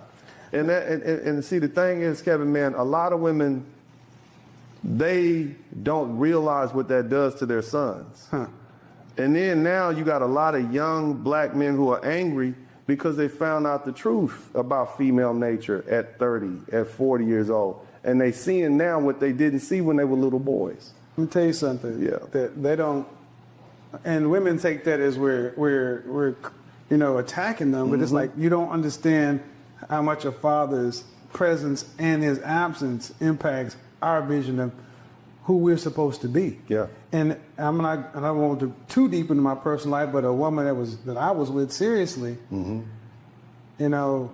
she had one idea about her father her entire life, and how much of the story I want to share. She turns out to find out that he had been trying to be in her life the entire time, and got a family out, waiting and trying to fill your absence, but because technology, this, that, and it's like, round it all back to Tupac, I could only imagine the turmoil when he was on that pier, knowing he had made this song that still gets played on my Mother's Day every day, and how many people still are coming to the knowledge that wasn't true.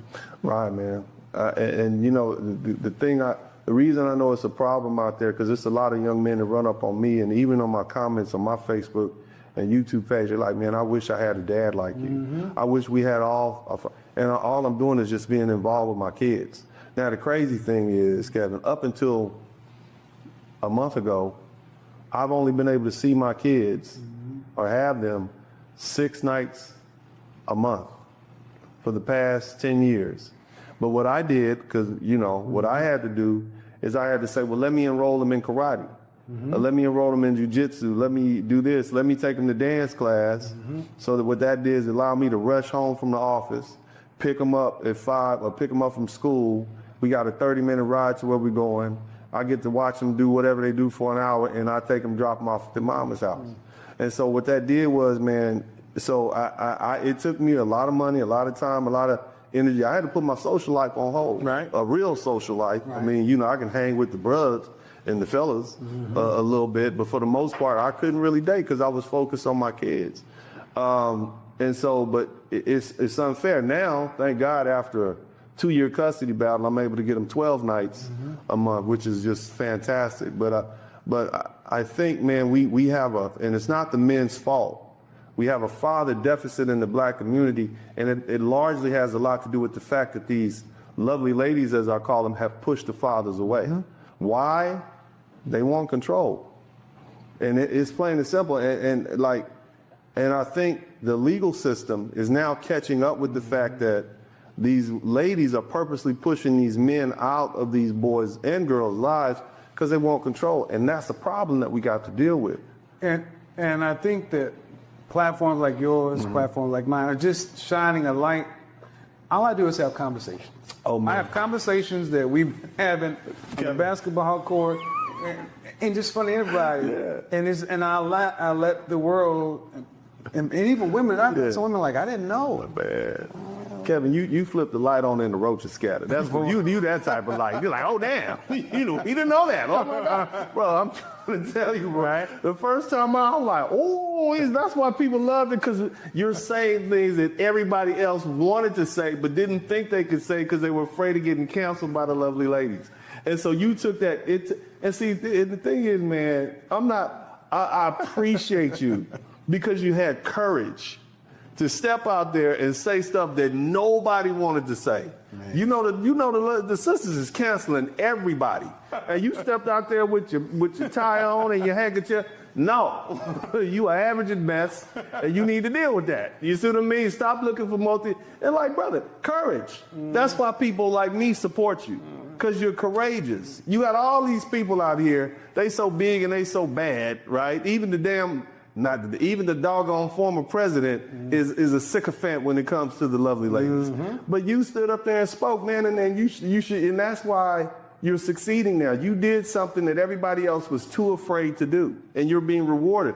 The Bible talks about that. I know you was a former Sunday. You know about courage, and that's what you did. Let me get down off my. Well, amen. And I think what's funny is it was when that video went viral. You know, as somebody who studies media. There's virality and there's mega viral. Yeah. That was a whole nother level to where I was here in Miami when that happened, and there was conversation, Love Jones lock-ins that weekend, countrywide.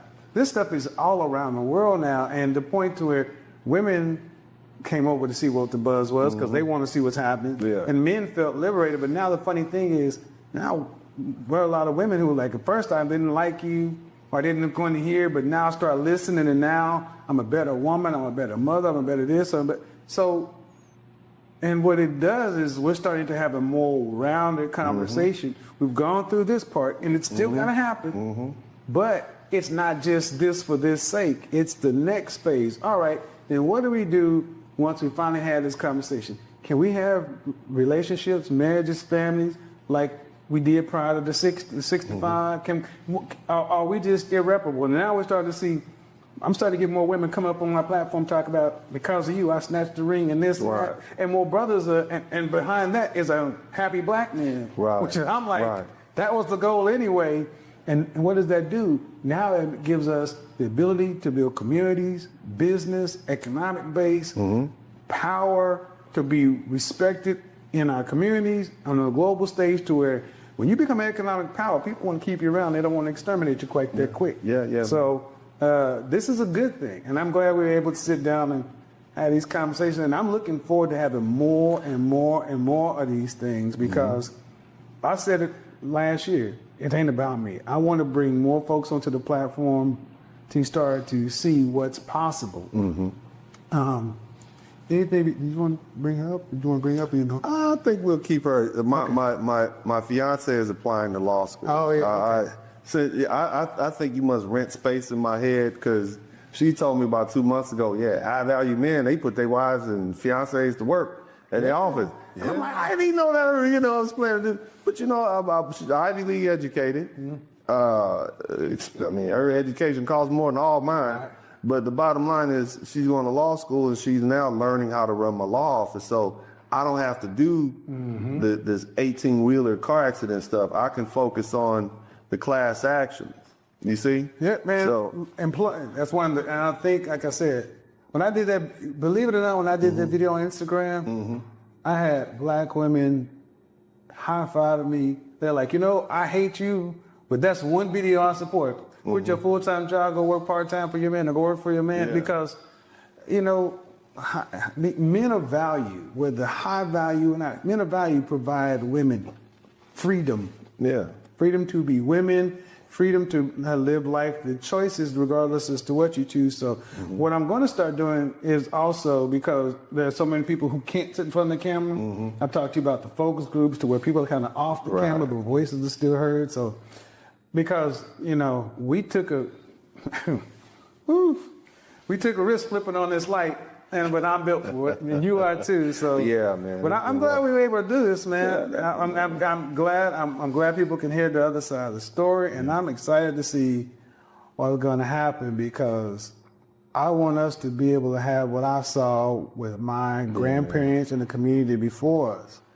We deserve to be happy too. I agree, and I'm happy you are the flagship headed into the great blue beyond. All right. You know what I mean? And man, you're doing God's work.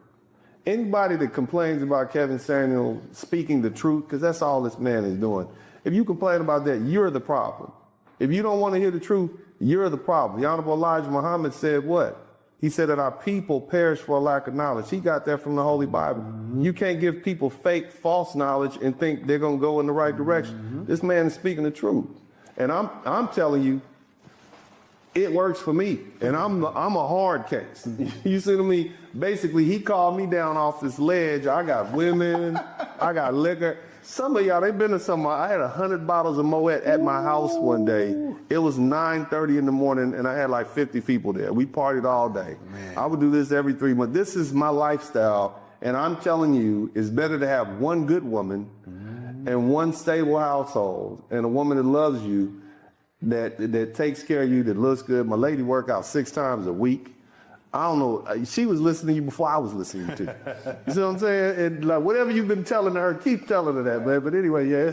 The silent majority of men and women out there. I mean, you don't get, blessed with such a large following if people don't resonate. And I don't take that lightly. And raised the way I was raised, I always try to involve as many people as possible, because, like I said, I think this is going to be part of our legacy. I think this is going to be part of our, when we're gone to dust, somebody's going to say, you know what? We're better off because this happened. Amen. And that's good enough for me. Yes, Appreciate it, my friend. Well, yes, sir. Thank you very much. Yes, sir. Next time, people, we're out. All right. Oh, man. All right. Let me turn this down. Spurling podcast, click your mouse pad, yeah, we out back, hit the like, hit subscribe, don't just hate watch, cause we outside, let them hate watch, go and play pop, we just lay back, he don't play that, we on playback, we go way back, black men, yeah, we earn something, tune in, gotta learn something, Uncle D podcast, bump it, likes up, hit the sub button, black men, yeah, we earn something, tune in, gotta learn something, Uncle D podcast, bump it, likes up, hit the sub button. This is Dennis Spurling Podcast. Don't just hate watch, hit subscribe and let them know we outside. Don't hold hate, donate, super chat, cash app, put something in the collection plate. Church.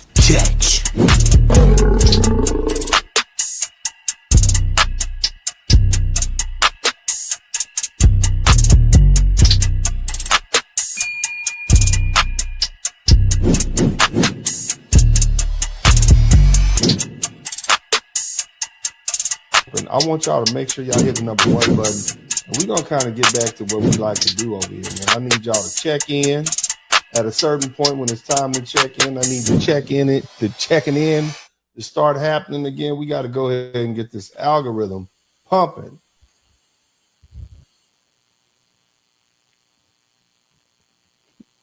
All right. You guys, man, y'all saw y'all saw the video. And shout out to everybody who's here with me. And thank you so much for contributing to the super chat. I know we're going long, but again, this is Kevin Samuel's legacy. It continues. It's been 4 years in the making.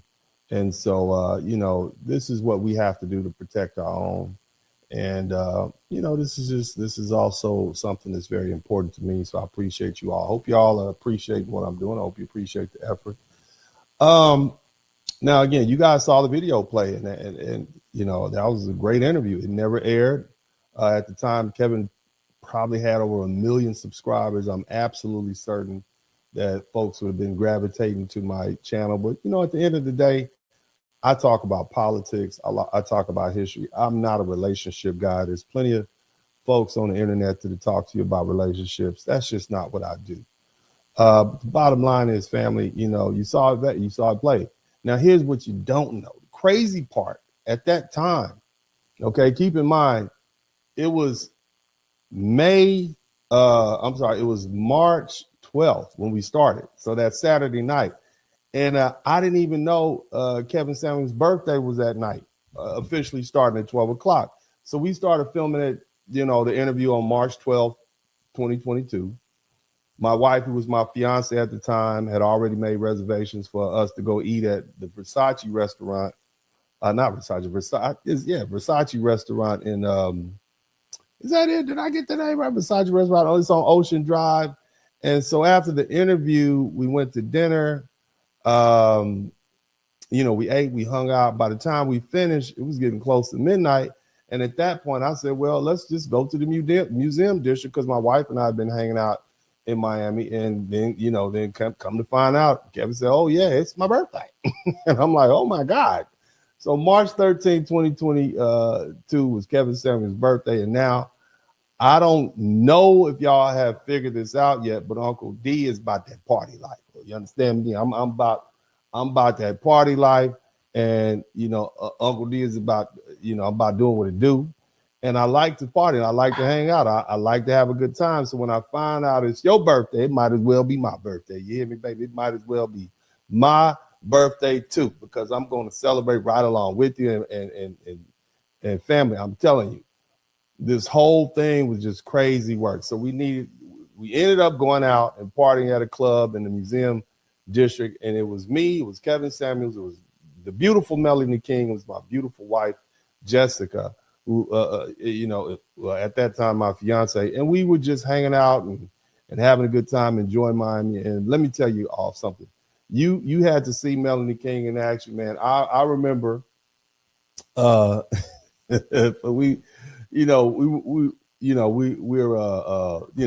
a couple of young ladies. I'll say a couple of a pack of melanin challenged women who tried to ease their way into our section. I mean, you got I'm doing what I do. I do drink. Okay, so I got a bottle of Ace of Spades, and I'm like, I know Kevin says he don't drink, but he gonna drink this Ace of Spades. So but these melanin challenged women tried to barge their way in our section. I mean, they were just looking clean around Melanie, looking around, looking past my wife, but Melanie King was having no parts of that. That is a real sister. You hear me? She is a real stomp down 100% sister.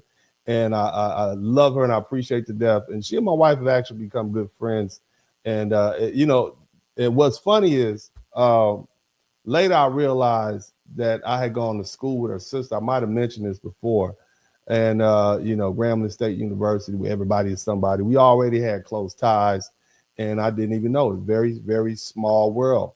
But by the end of the night, I was joking with her and well, damn, we might be cousins because my grandmother's last name is King and her last name is King. So, we might actually be related. We are, but anyway, that night was special.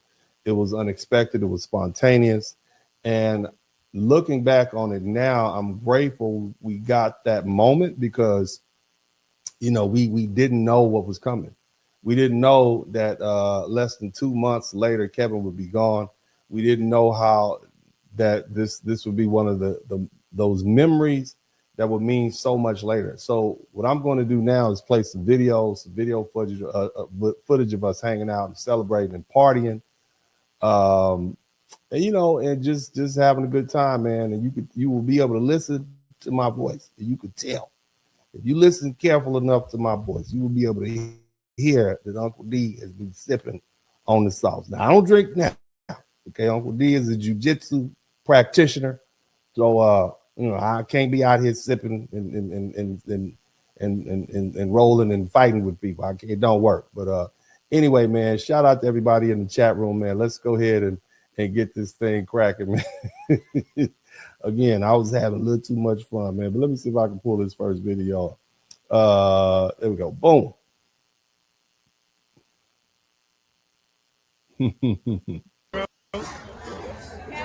Yo.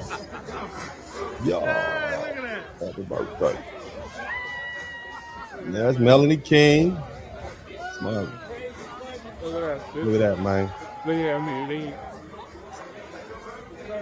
So we got, so that's just, I mean, we were surrounded, man. It's like everybody knew who he was. Oh, that is hilarious. People loved him. People appreciated him. And I mean, it was just cool, man. And just to see him, you know, you all know him as this very formal guy, you know what I'm saying? And this is I think this is actually a little earlier at the table. This is, you know, we was like, man, we was just having a good time. So we might have had 2 birthday. I was telling everybody, it's his birthday. It's birthday. It's birthday, man. Yeah, I think that's just dessert. I think, yeah, that's the Versace. Oh, it's like a flower. Man, I cannot believe it's the Versace restaurant. I think it's called Versace. That's me with the colorful shirt on. I'm in Miami. You see me with the colorful, saw my arm with the colorful shirt on right there, baby. Yeah, baby. The gentleman wants to order. Yeah. Are you gonna blow Look it at out? me, shot. I know Can't even see me now. I'll take one.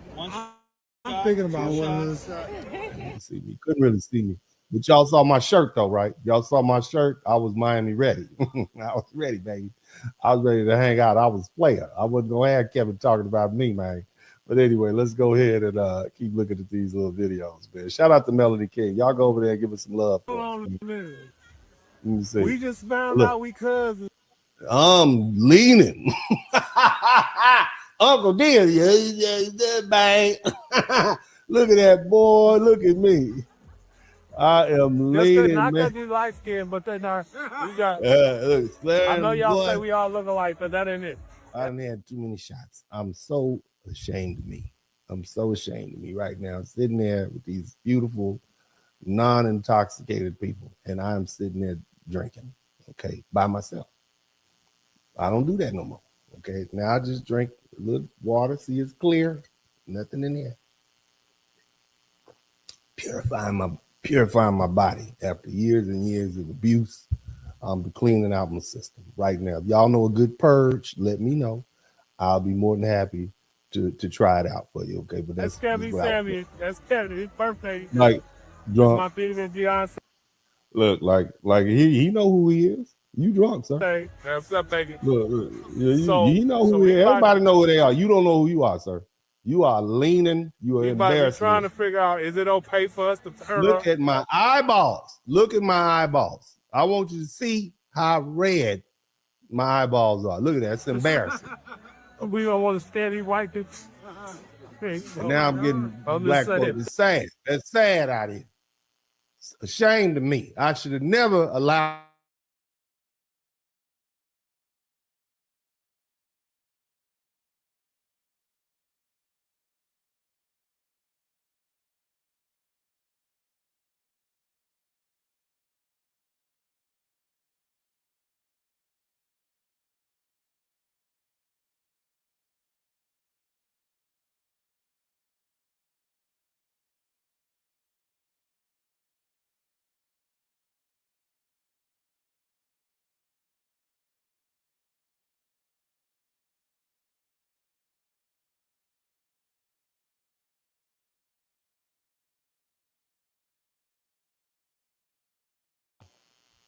Yeah, so I got one more video you guys to check out. We had a change up here. You guys check this last video out. And let me see if I can pull it up real quick. Make sure you, if you haven't already, make sure you share this with your friends and family. I only got like one video. This is actually this is when I think this is actually when it got we were actually at the actual club itself. Let me double check. Let me see if this is it. Look at that, man. You chilling, man. I think I might have showed this one already, man. Hilarious. Yeah, I was gone. Yeah. But man, the man is a toast of the town, man. You know, it's a real toast of the town. I appreciate the time. I'll be there tonight. Cool cat, man. Brother will be missed. I'm still leaning though. Still a little drunk. Uncle D, a little drunk. So. But that's Kevin Samuels right there, man. That's Kevin Samuels. His last birthday on this plane, man. And you know, I'm glad I had an opportunity. You know, the Lord know I'm here to have a good time. Geez, yeah, I'm here to have a good time. And the Lord knew who he needed to hang out with on his last night here on this plane. And I'm glad it was me. I'm glad. Shout out to Melanie King. I appreciate you. Now again, you know, family, this is the 4th anniversary of Kevin Samuels passing, and this video is entitled Kevin Samuels, The Legacy Continues. And the thing I want people to remember is this: Kevin Samuels' work was an attempt to get black men and black women together. Now, some of you may have realized that. Some of you may have thought he was just giving people a hard time and saying mean things and roasting people and hurting people's feelings. See? But when you actually step back and listen to the message, Kevin was trying to bring reality back into the conversation with men. Kevin spent years trying to get brothers together. He talked to men about dressing better. He talked to men about hygiene. He talked to them about their presentation. He talked to men about soft skills, communication, work ethic, ambition, discipline, and becoming the best version of themselves. He had different categories for men based on their age, income, occupation, success, and lifestyle. He gave props to blue collar brothers all the time. Okay, and to white collar brothers, he respected men who worked hard, carried responsibility, and understood what it meant to provide. But the main point is this: Kevin spent years getting black men together, and then he ventured into talking to women.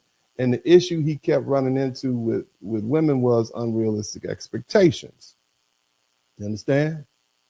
And Kevin's message to women was not, you can't have a man.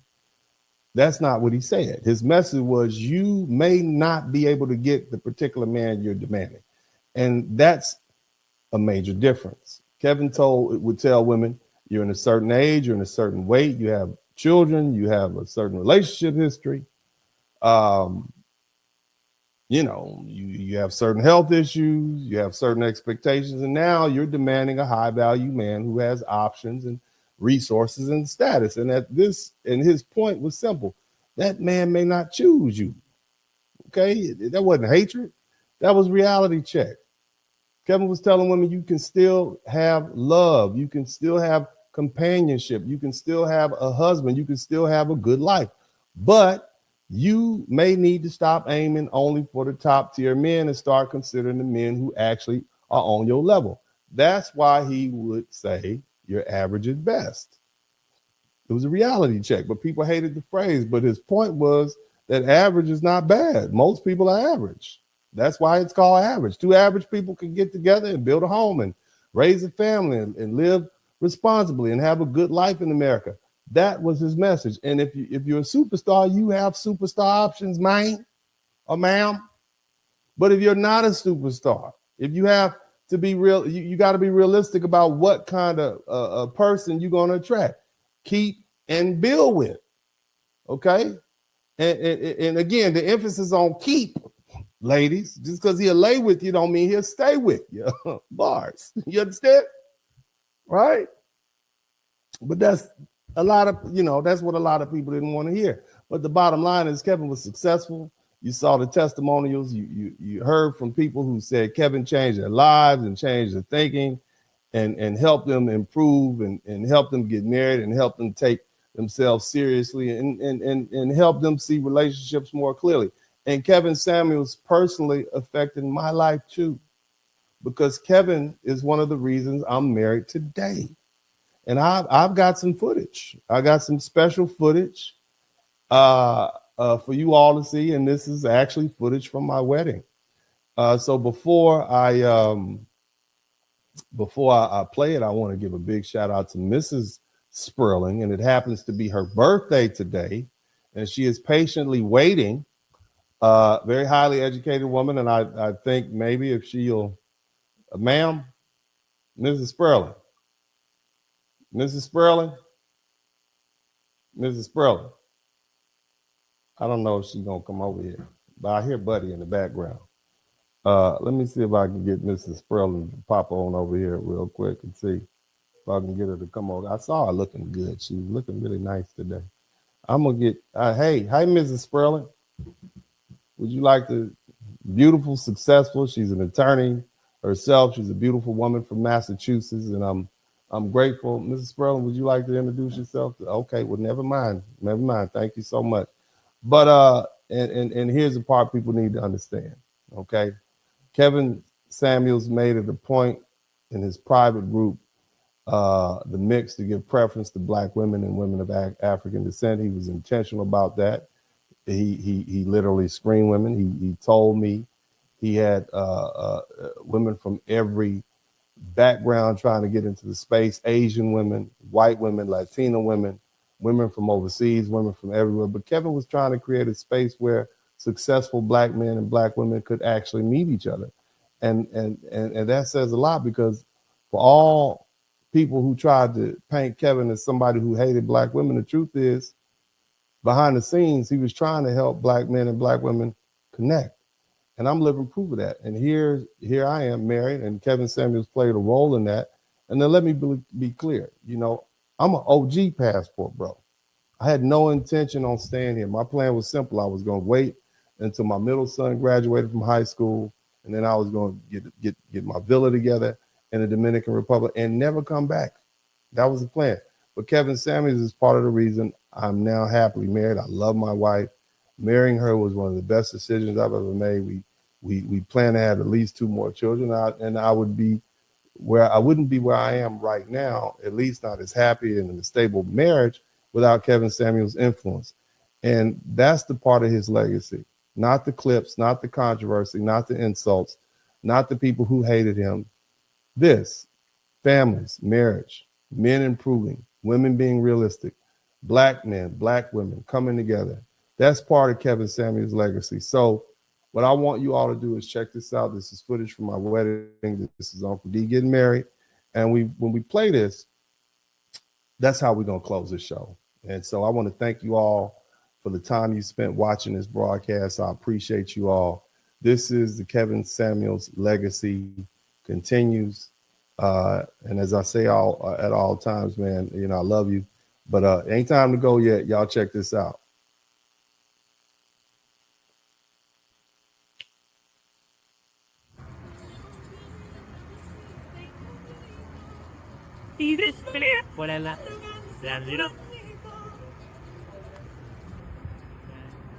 Lan sing it was up musical use sing There it is. Hey.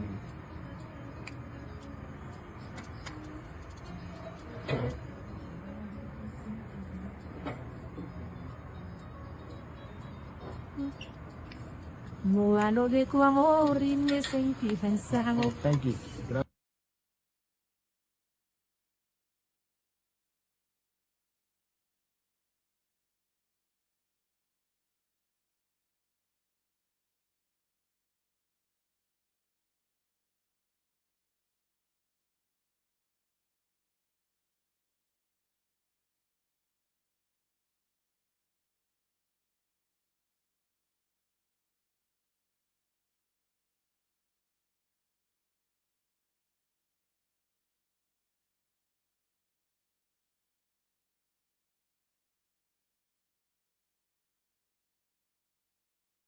Groom is presenting to his bride-to-be a beautiful ring. When you look at it, it got a splendid, magnificent diamond set over combo wrapped in pure gold, signifying that this marriage that happening today is sealed from this day forward. Man. Let me take this.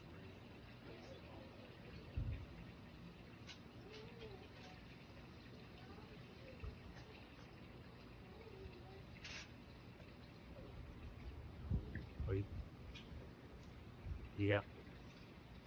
With this ring, I thee wed, but all my worldly goods, I thee endow In the name of the Father, and of the Son, and of the Holy Ghost. Oh, I did that. All right, you go ahead. Pride is presented as another pure gold ring to her husband. Take a look at his pure gold, rich and endowed. Amen.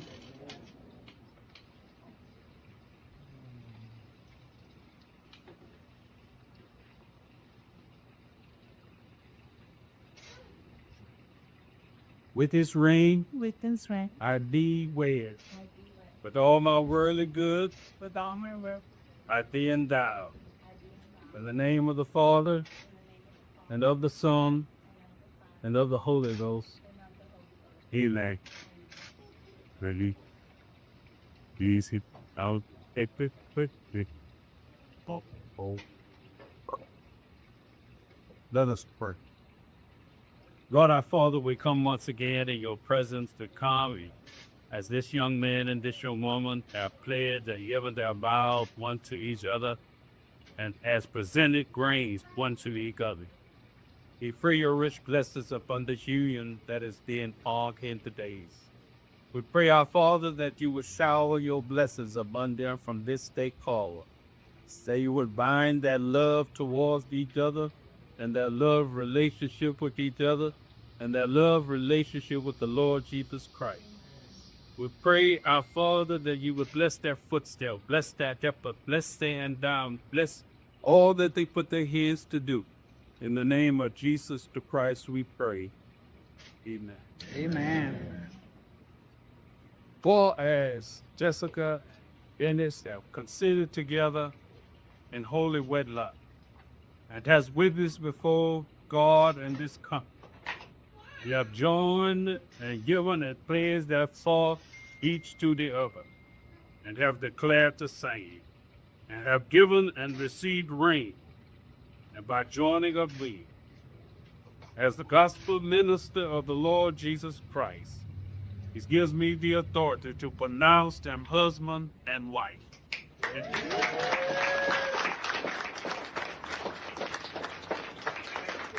Infant, at this moment right now, brothers of all of us, Yeah. be kiss the bride.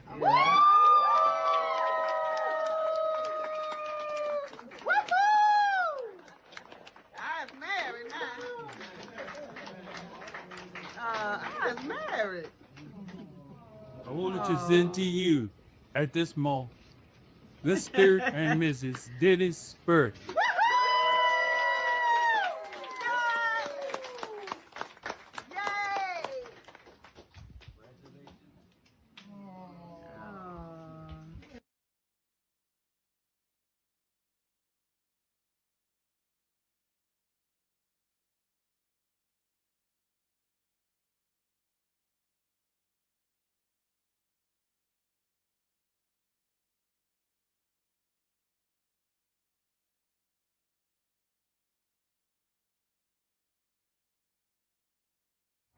Kebetulan tampak gitu kecil. Oh, bisa tapi ini nggak sih yo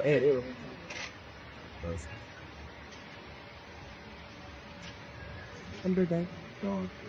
I did for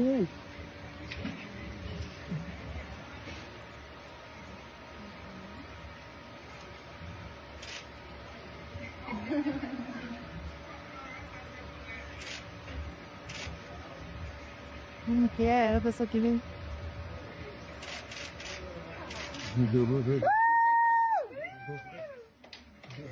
All right.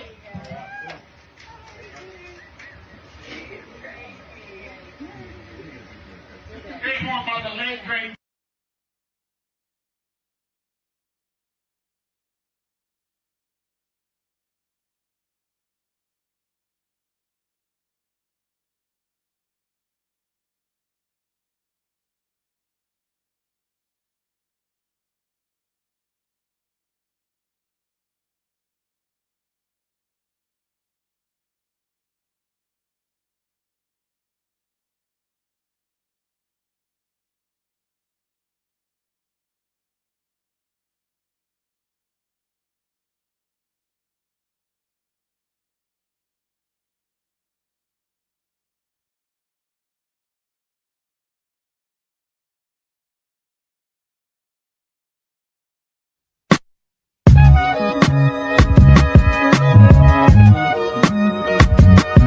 Dennis Spurling Podcast.